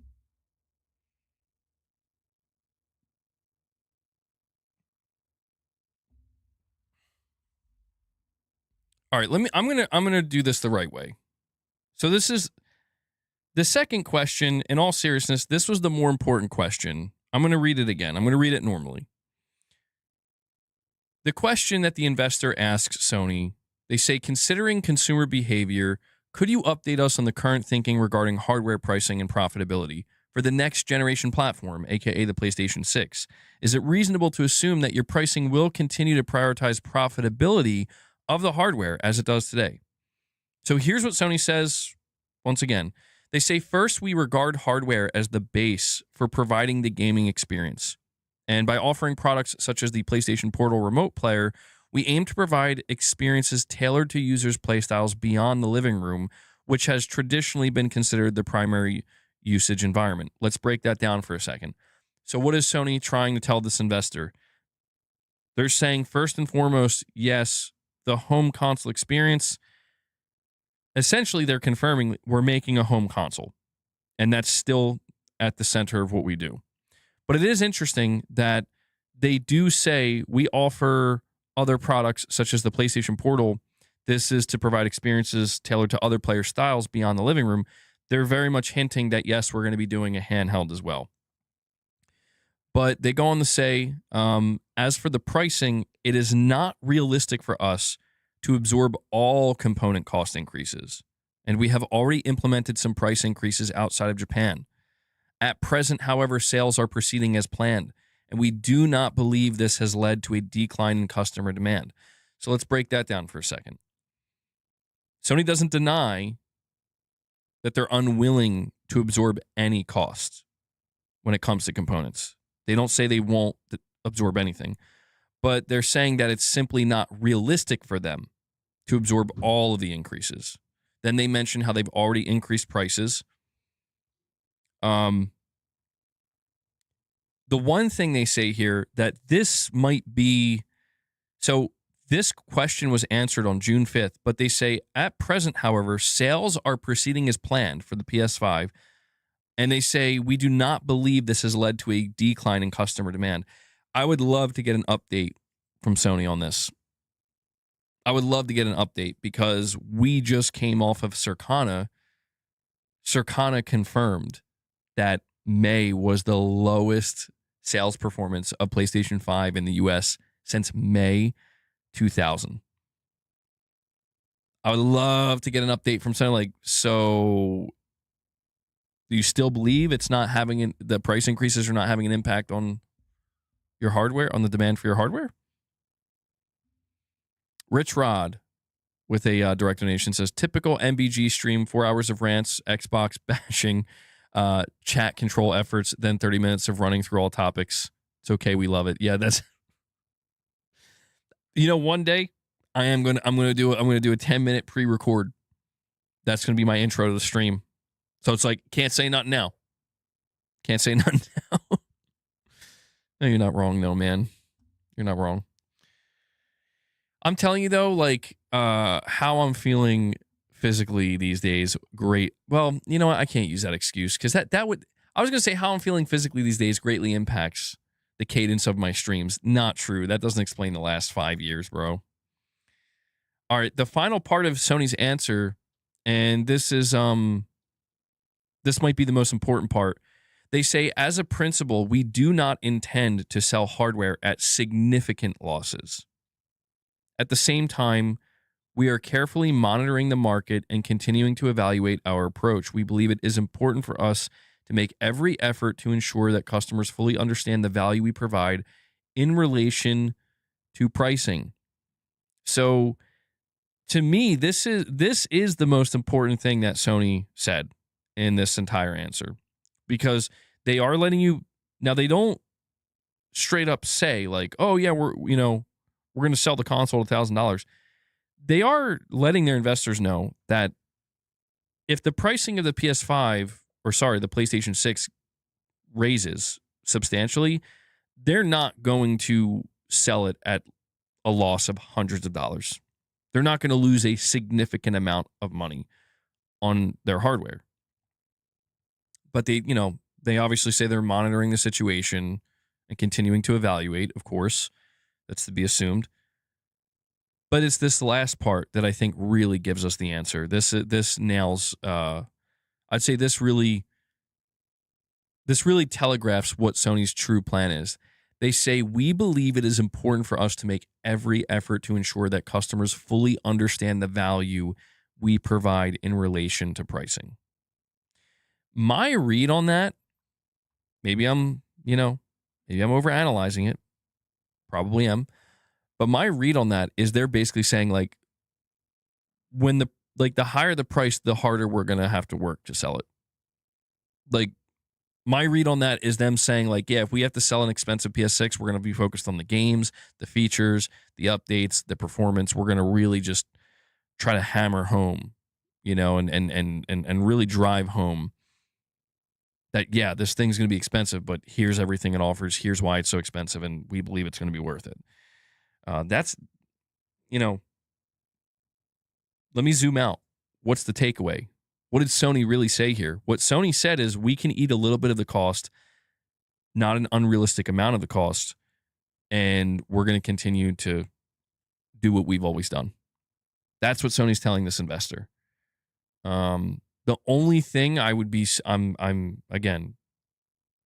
really wondering with this answer that Sony gave is the fact they say, we don't believe there's a decline in demand. Sony, there's no way Sony is still that confident after the latest data, right? There's just no way. They may eat up a little bit to keep it under a psychological barrier, like eating $100 to keep it under $1,000, but maybe not even that much. Yeah, I do think that. When we say keeping it under $1,000, like, and we're talking about the psychology of it, is $999.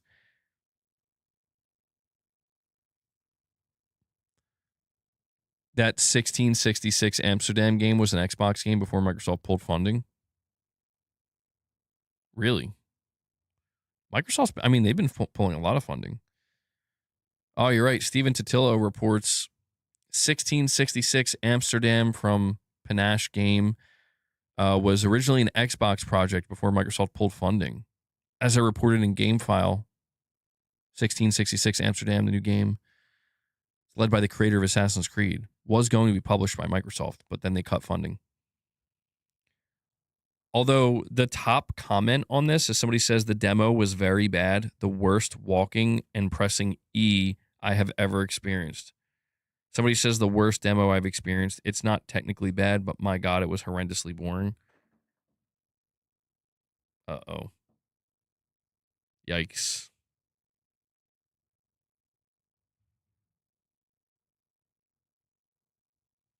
Ecstasis actually vindicated for the first time in forever.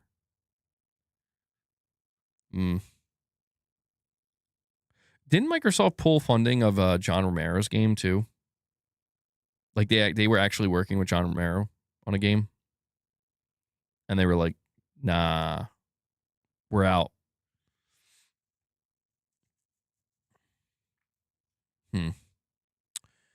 All right.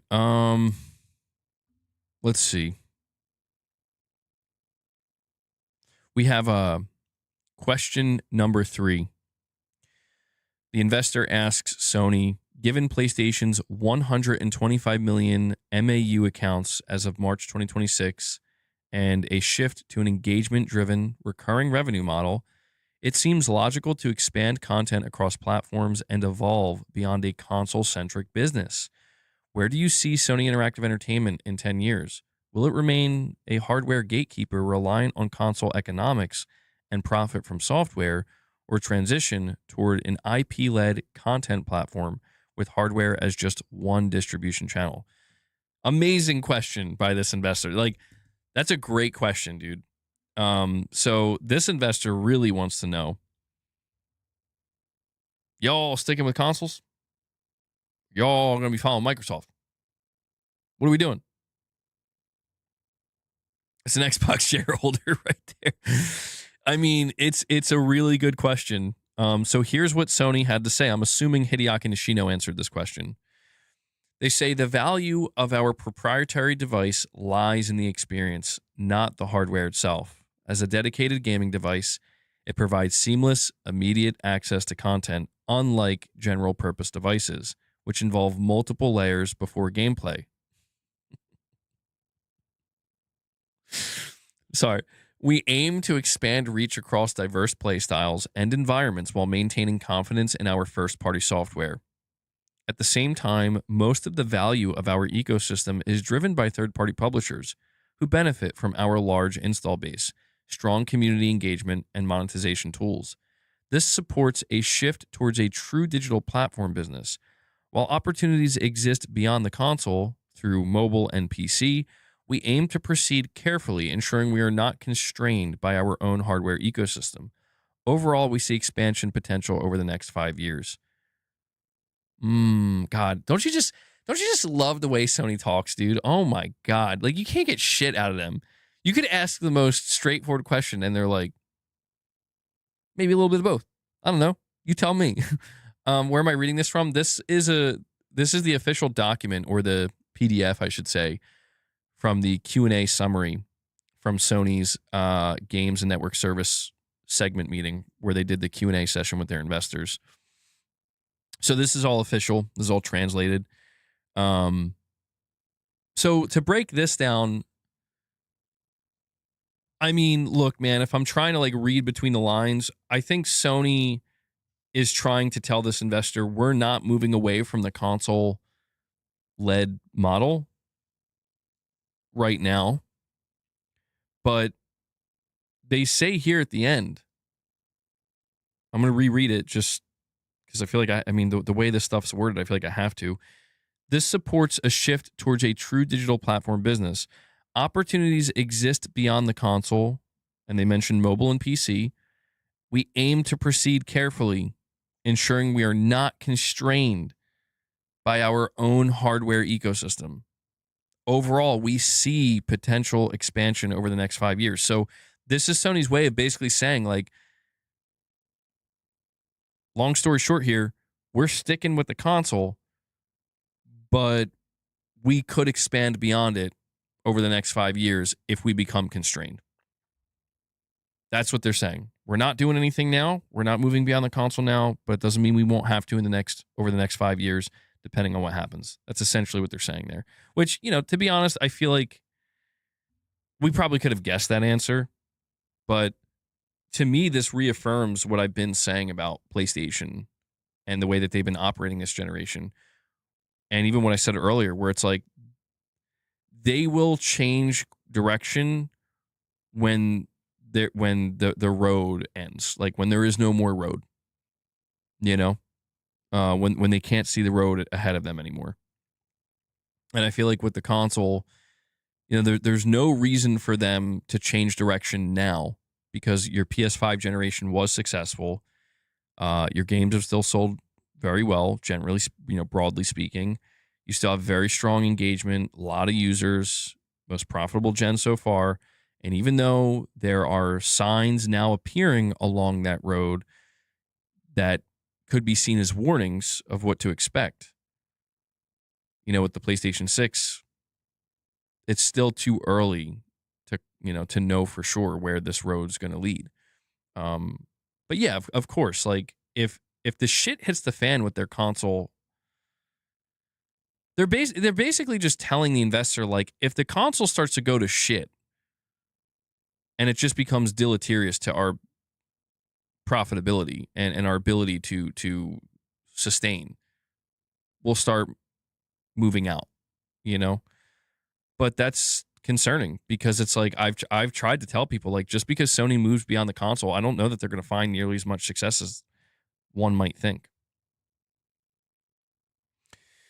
All right, we're going to move on to the next question, though, which is question number 4. The investor asks, going forward, do you plan to engage in partnerships or collaborations with other companies in terms of capital or technology?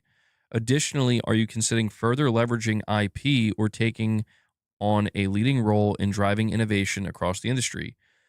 The answer Sony gives is the PlayStation platform's fundamental principle is to ensure fair and equal access for all creators, and we do not enter into exclusive investments in specific companies.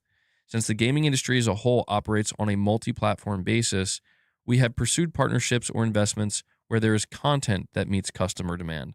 On the other hand, at the Sony group level, we are advancing broad transmedia initiatives beyond gaming, and SIE plays a role in those efforts. So there you go. Question number 5. The investor asks Sony, as new content emerges in the age of AI, how do you plan to differentiate your platform? Sony says, with the introduction of AI, we are now able to analyze data at scale much more quickly, and we are seeing strong progress in advancing data utilization. Additionally, transaction volume in the PlayStation Store is enormous. Thus, when fraudulent activities result in refunds, the financial impact can be very significant. Currently, AI engines are being used to access transaction reliability with a high degree of sophistication, contributing to the prevention of fraud. Going forward, our focus is on providing a platform that enables creators to monetize more efficiently and effectively. As a creative entertainment company, we prioritize our creators with AI enhancing their work by removing repetitive tasks and enabling faster interaction and higher quality outputs, such as through the use of synthetic assets, including synthetic voices, as early placeholders. This is less about cost efficiency and more about improving quality and development speed, which we see as highly valuable. For many years, AI has been deeply embedded in our development processes, and we are increasingly seeing its impact on more immersive in-game experiences, where characters and worlds are enhanced by AI capabilities. At the same time, we are experimenting at a more fundamental level with smaller AI-first initiatives while remaining realistic about near-term efficiency gains. These efforts position us to stay at the forefront as AI continues to evolve, both in development processes and in shaping future player experiences. So that's what they said about AI. Question number 6. I think there's a total of like 10 questions. Question number 6, the investor asks, how can you bring back the PlayStation platform users who migrated to gaming PCs during the COVID period? In aiming for profit growths, are there limitations on what can be done in the short term? Or do you see the potential for more significant changes with, they don't say the PlayStation 6, but they say the next generation platform? So basically, another way this question can be asked is, how are you going to convince people who move to PC to go to PlayStation 6? Sony says PlayStation has long been strongly associated with the idea of playing in the living room. However, in recent years, more users globally have been using personal monitors. In response, we are selling peripherals such as monitors and speakers to break away from the fixed perception that PlayStation equals the living room and to broaden usage scenarios. For the next generation platform, rather than simply serving as an alternative to PCs, we aim to deliver value that is unique to PlayStation. This includes not only technological advancements, but also an expansion of usage styles, enabling a seamless experience that can be enjoyed naturally beyond the living room. So I'll tell you what Sony's really trying to say here is they're saying we have a handheld. And they're kind of hopeful that perhaps that handheld will get a certain portion of PC users who are not interested in having a home console, but maybe are open to the idea of a PlayStation handheld. It's possible. It's possible. But that's essentially what they're saying there. Now, I mean, they're not just saying the handheld. They probably will have other devices as well, of course. But question number 7, the investor asks, in relation to PlayStation Portal, will cloud gaming on the next generation platform or the PS6 also target users in emerging markets? Additionally, how do you view the current potential of cloud gaming? And from a studio perspective, what kinds of opportunities do you see in this experience? Sony says, with regard to cloud gaming, our priority since our service launch in 2013 has been to ensure a high-quality user experience from the first time they use the service, as performance is highly dependent on network conditions and poor quality can quickly erode trust. For this reason, we designed PS Portal as a dedicated device to reliably deliver the PlayStation gaming experience, which is predicted on controller-based gameplay and a large screen. Because it is difficult to provide a sufficiently high-quality experience through the smartphone, touch controls, or a PC's keyboard and mouse, our cloud strategy is not to rapidly expand the smartphones and PCs, but rather the focus on environments where quality can be assured. While we do not disclose unit sales figures, PS Portal has been or has seen strong demand across North America, Europe, and Japan, with servers reaching full capacity during the latest holiday season. Cloud streaming also requires minimal memory, making it an increasingly attractive low cost, thin client device in the current market environment where memory prices are rising. Looking ahead, we aim to expand cloud gaming experiences while maintaining the quality cultivated to date. So there is a follow up question. They say, how do you plan to recover the additional costs associated with investments in servers and network infrastructure? Sony says we expect to recover the costs associated with investments and operations through revenue generated from PS Plus, which provides the streaming service. So my quick analysis of what they said here is, they referenced the PlayStation Portal. We talked yesterday about how maybe there's a chance Sony would make they'll take the base concept of what a PlayStation Portal is, where it's a cloud-based device where you can subscribe to PlayStation Plus, but they'll just put that in a really small box that you can hook up to your TV with a DualSense. I'm not saying they're directly hinting at that, but it is worth noting that Hideaki Nishino does say here that, he says cloud streaming also requires minimal memory, making it an increasingly attractive, low-cost, thin client device in the current market environment where memory prices are rising. That might be his, the closest thing we've gotten to a straight-up hint from Sony that they may be looking into different cloud devices coming up, which makes sense. If their services are hitting full load, that ain't good. They need to spend a lot more on cloud infrastructure. Yeah, and that's something I didn't really think about. Where if Sony were to try to create this device, where it's it's more like a traditional smaller box, but it's cloud based, and you hook it up to your TV. I mean, the assumption is quite a few people would probably buy that, with the cost of hardware going up, and yeah, they would have to expand their cloud infrastructure to facilitate that. So, didn't really think about that side of it, but it's something they're thinking about for sure. Question number 8. The investor asks Sony, since game development time has become longer and cost efficiencies have yet to be realized, how can you maintain momentum beyond fiscal year 2026? And what can you do to grow the first-party brand and incentivize people to play on PlayStation? Sony says, at its core, our first-party software portfolio management needs to be, I'm assuming Herman answered this, by the way, rigorous and long-term. We combine a strong internal development team with external partners worldwide to balance AAA tentpole titles, smaller investments, single-player narrative games, and live service games. Our live service games portfolio continues to deliver stable performance, and we expect to deliver at least one major tentpole title each year to support the holiday season and the PlayStation ecosystem. We intend to also continue to surprise players with unexpected titles like Until Dawn 2, while delivering demos, benchmarks, and early exclusive content where needed. So, I mean, Sony... Well, hold on. There's a follow-up question here. The follow-up is, how should we think about the pace and scale of future PlayStation Plus price increases given its importance as a profitability driver? The answer is PlayStation Plus offers strong value to players, and we continually balance that value against customer cost. We are using multiple levers to improve profitability, including pricing, tier mix, and content acquisition efficiency.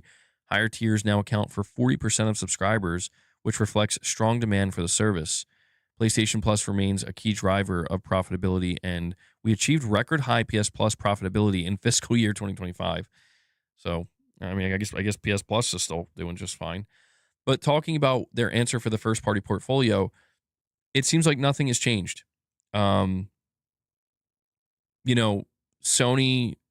they're saying we're going to deliver at least one tentpole title a year for the holiday season. But then they mention a game like Until Dawn 2, where the way they word it is they say we're going to continue to try to surprise players with some unexpected titles as well, which is good. I think that's needed. So saying there will be years with more than one big AAA single player. But they mention live service. People are quite shocked to discover that Sony's not giving up on live service. And, this is where I try to remind people, Sony says our live service games portfolio continues to deliver stable performance. And I want to highlight that because it's like, it's easy for us to look at Sony's live service efforts and be like, what a complete dumpster fire, train wreck failure.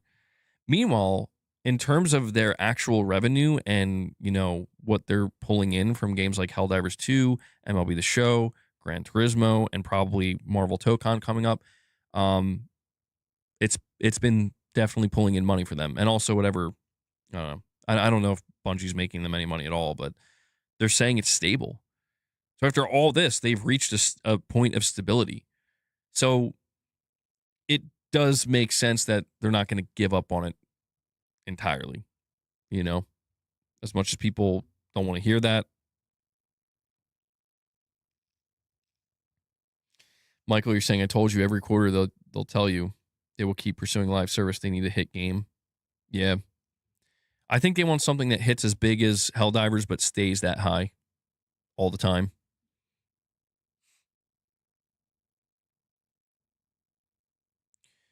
Let's see here. I think we're No. Oh yeah, early 90s gamer. I saw that. No, I've been experiencing that personally.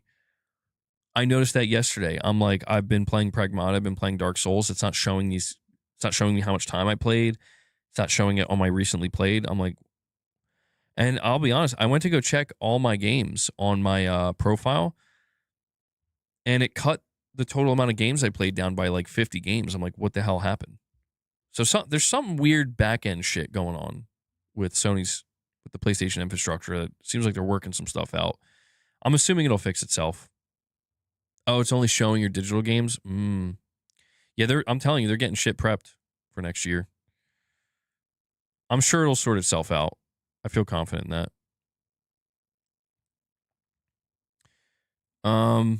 Question number 9. It's only a few more now. If you introduce changes in the gaming experience on the next-gen platform, PS6, do you expect those changes to translate into revenue growth? Sony says, while the overall revenue structure itself is not expected to change significantly, backward compatibility and digitization have clearly expanded the reach of content. One notable example is that when the new PS5 title is released, users can easily revisit and play past PS4 titles from the same IP, making it easier for them to access a wide range of content.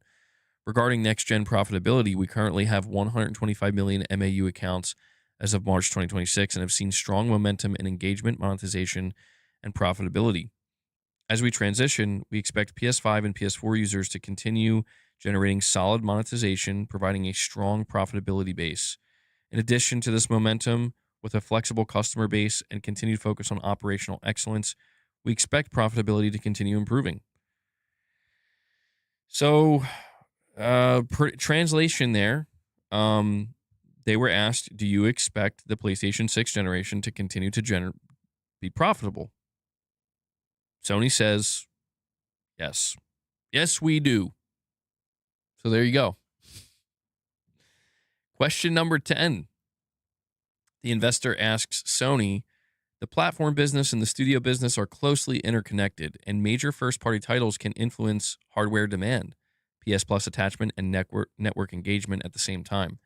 How do the CEOs of the platform business and the studio business navigate situations where the right decision depends on the perspective being applied?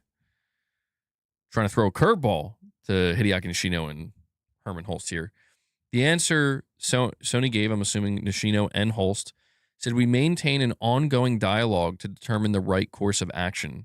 Creators may push to expand titles to other platforms, such as PC, to maximize reach, while our responsibility is to take a broader view and optimize total value for Sony Interactive Entertainment, avoiding sub-optimization.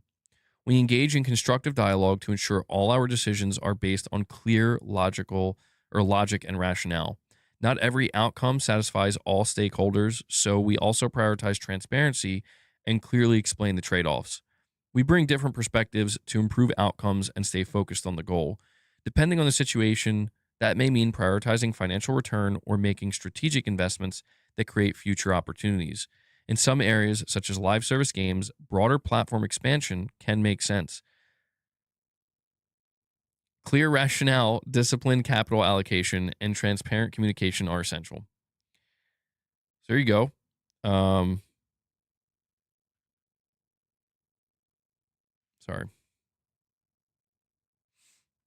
Question number 11, the final question.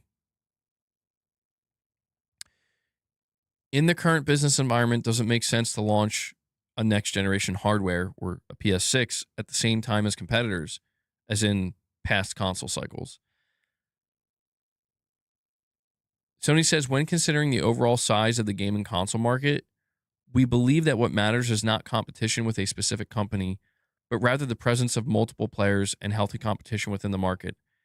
In addition, the development of next generation hardware requires a long lead time and is not feasible to align launch timing with competitors over a short period without visibility into their plans. Therefore, we do not determine our launch timing based on competitors' movements. That said, many of the functions and specifications required by game creators are common across companies, and combined with the evolution of PC hardware, it is possible that launch timing may converge because of similar technological cycles. Ultimately, decisions regarding launch timing are made based on comprehensive assessments of factors including technological advancements, marketing conditions, and regional dynamics and pricing. And there you go. That's it. That's the entirety of it. That's all Sony said. Does that mean PlayStation only gained 8 million players with PS5? PS4 was 117 million. Now PS4, they're saying 125. I mean, yeah, it seems like it. It seems like it. So, this is why I think Sony, it's very interesting to me because obviously Sony wants to grow, but it seems like Sony is unsure, truthfully, of how to grow outside of the console. Like they know that they have to try to continue to further monetize their console base and improve it, of course, and you know,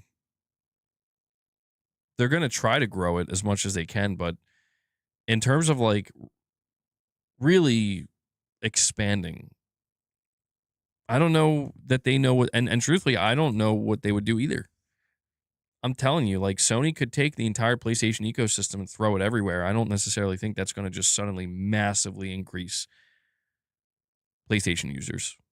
You will see an increase, but I don't think it's going to be like by 30 or 40 million or something like that. So I don't know. It seems like for now, generally speaking, it's steady as she goes. Nintendo's at 155 million with the Switch 1 alone. Maybe that's why they're trying a handheld. Yeah, I think that and the fact that Nintendo's stomping them in their own home turf, in Japan. I think it makes sense. I do. I think Sony expanding into having a proper handheld, they tried to do this with the Vita, where they tried to they tried to align the Vita with the PS4 and make them create a synergy there, but it wasn't possible because they were just two distinct separate devices. It's the opposite now with the upcoming handheld. Yeah, the prices still seem to be the major lingering black cloud here. Irfin sent me a tweet from Tom Henderson. Tom Henderson says next gen console prices, even if they launch at $9.99, is going to be brutal. First batch is going to get scalped and put on eBay for $3 to $4K, and we'll probably start to see annual price increases after that until or if the AI bubble pops, and that's if they launch at 1,000. I mean, what's interesting about what Tom's saying here is he's presuming. So he wrote this tweet assuming that the demand for the PS6 or next gen consoles will be high. You see, the thing is, the only reason scalpers were able to get away with selling the PS5 at such ridiculous prices was because the demand was through the fucking roof. Unless everybody's wrong, We don't need a PS5. We don't want it. Nobody cares. Unless everybody's wrong and Sony reveals the PS6 and people are losing their minds over it and like, I need this now. I don't think that's going to be a problem. I mean, is it possible Sony could have a low volume of PS6s to sell? Yeah, that's possible. That could do it, but it would be a little bit. Even then, I don't know it would be that. Sony would do well. I'll say this. Sony would do very well to try to ensure scalpers don't fuck this up for them. What Sony needs to do is respect the fact that if you're going to charge $1,000 for a PS6, you better make fucking damn sure every person who's willing to pay that for a PS6 gets one. Because I'll tell you what, if some bullshit goes down, it's holiday, or it's like June 2027 after the PlayStation 6 showcase, and they're like sold out, and it's like obvious that scalpers and shit bought them, and you know, like, I'm not fighting for a PS6, is what I'm trying to say. I'm not doing it. Like $1,000 PS6. Like if it was like $500 or $600, I'd fight for it. Just like I did the PS5. If Sony comes out and they're like, yeah, it's gonna be $1,000, and they expect me to fight for it, I'm good. I'll just wait. I'm not in that much of a rush, you know. If they pull some crazy shit and they're like, every game we just showed you is exclusive to the PS6, then I might fight for it. But they could do what Valve's been doing. They have a raffle type system. You enter, and if you get picked, then you buy one. Oh my God, that sounds so anxiety inducing. It's fair, but holy shit, that sounds anxiety. Well, I'll tell you what, Sony has time to prepare. You better get a day one MBG. You have a PlayStation channel. I mean, I'm not saying I won't try, assuming I can even afford it. Fucking A, bro. Sony, sign me up for that payment plan, bro. I'm gonna like, in March of next year, I'm gonna have a fucking I'm gonna have a direct dono goal for like saving up for the PS6, assuming it's gonna be a minimum $1,000. Have it ready to go. There we go, guys. Gonna unbox it and review it on my channel. I don't know. Trying to secure a PS5 was a nightmare, though, man. It was. Hopefully there isn't some bullshit like that again. Just grab a chair and play it on the display in Walmart. 5 words MBG, GTA 6 enhanced for PS6. Klarna's the way. 0 interest, 3 payments. I think Sony does partner with Klarna on their official site. So I would assume that's something they will offer. Michael, that's a lie. You're lying. Please tell me you're lying, dude. You're saying you have 9 PS5s?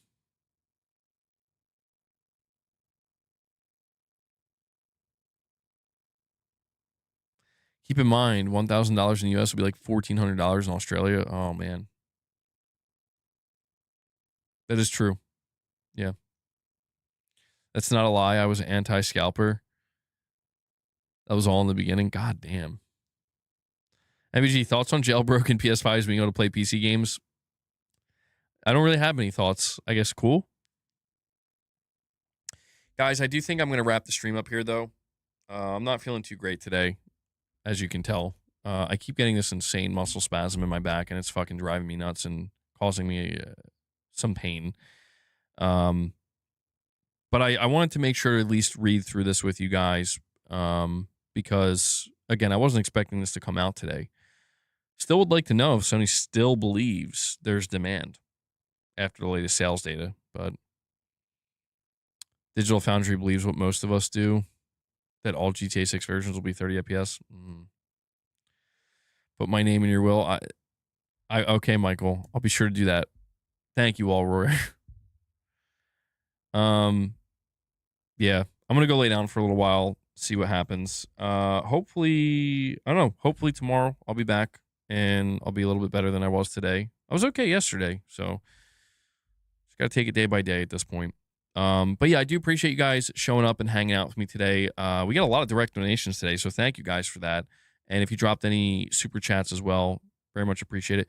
Irfan, I'm going to save that song. I'd rather save it on a day where my energy levels are a little bit better and the viewership's a little bit better. But I did get it, so I'm gonna put it in the back pocket for now, and maybe tomorrow or first week of July. All right. But yeah, guys, make sure you hit that like button on your way out. Don't worry, Irfan, I'll play it.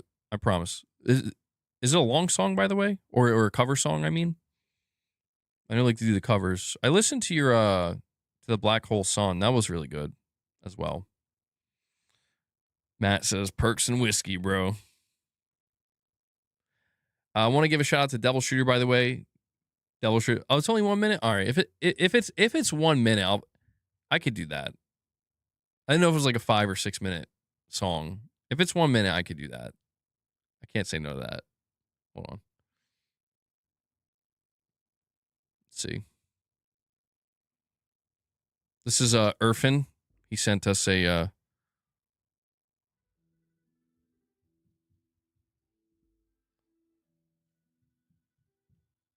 I feel like I'm in an Italian restaurant here.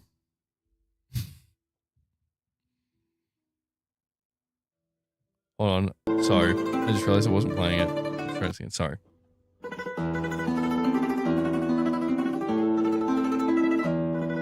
My bad. Yeah, I'm like, oh, Italian restaurant. Like, what the fuck is this guy talking about?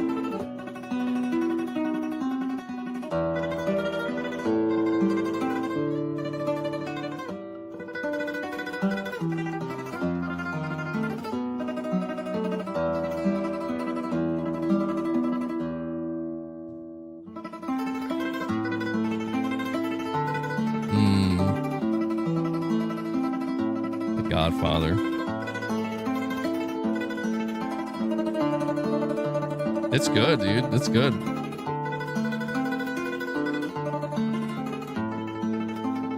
Yep. Corey's like, Mafia? Very good.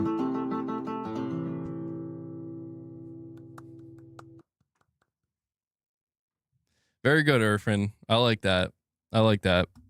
He's skilled.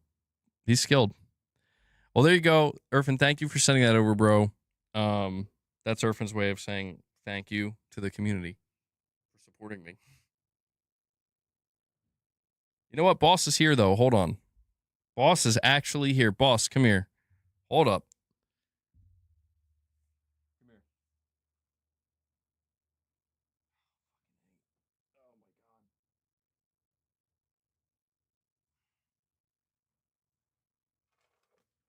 God. Uh-oh. You only got a couple more in here, dude. Up here. Boss, up here.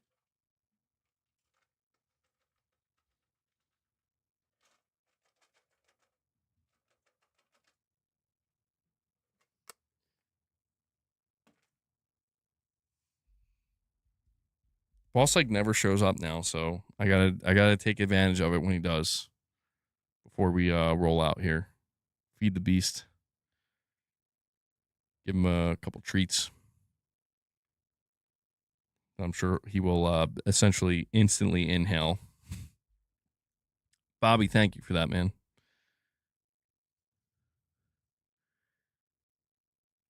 But yeah, shout out to Devil Shooter. Devil Shooter does the timestamps for the stream. If you see Devil Shooter in the comments with those timestamps, show him some love. Give him some thanks. I know he appreciates it. And I did put out a video earlier. You can go check that out if you want. Show some extra support. All right, boss, say bye. Thank you for showing up. The legend lives, indeed. Says we'll hopefully see you tomorrow and in the coming week. All right, guys, that's it. Hit that like button on your way out and enjoy the rest of your day, evening, or night. I will catch you all in the next one. Until then, take care, everyone.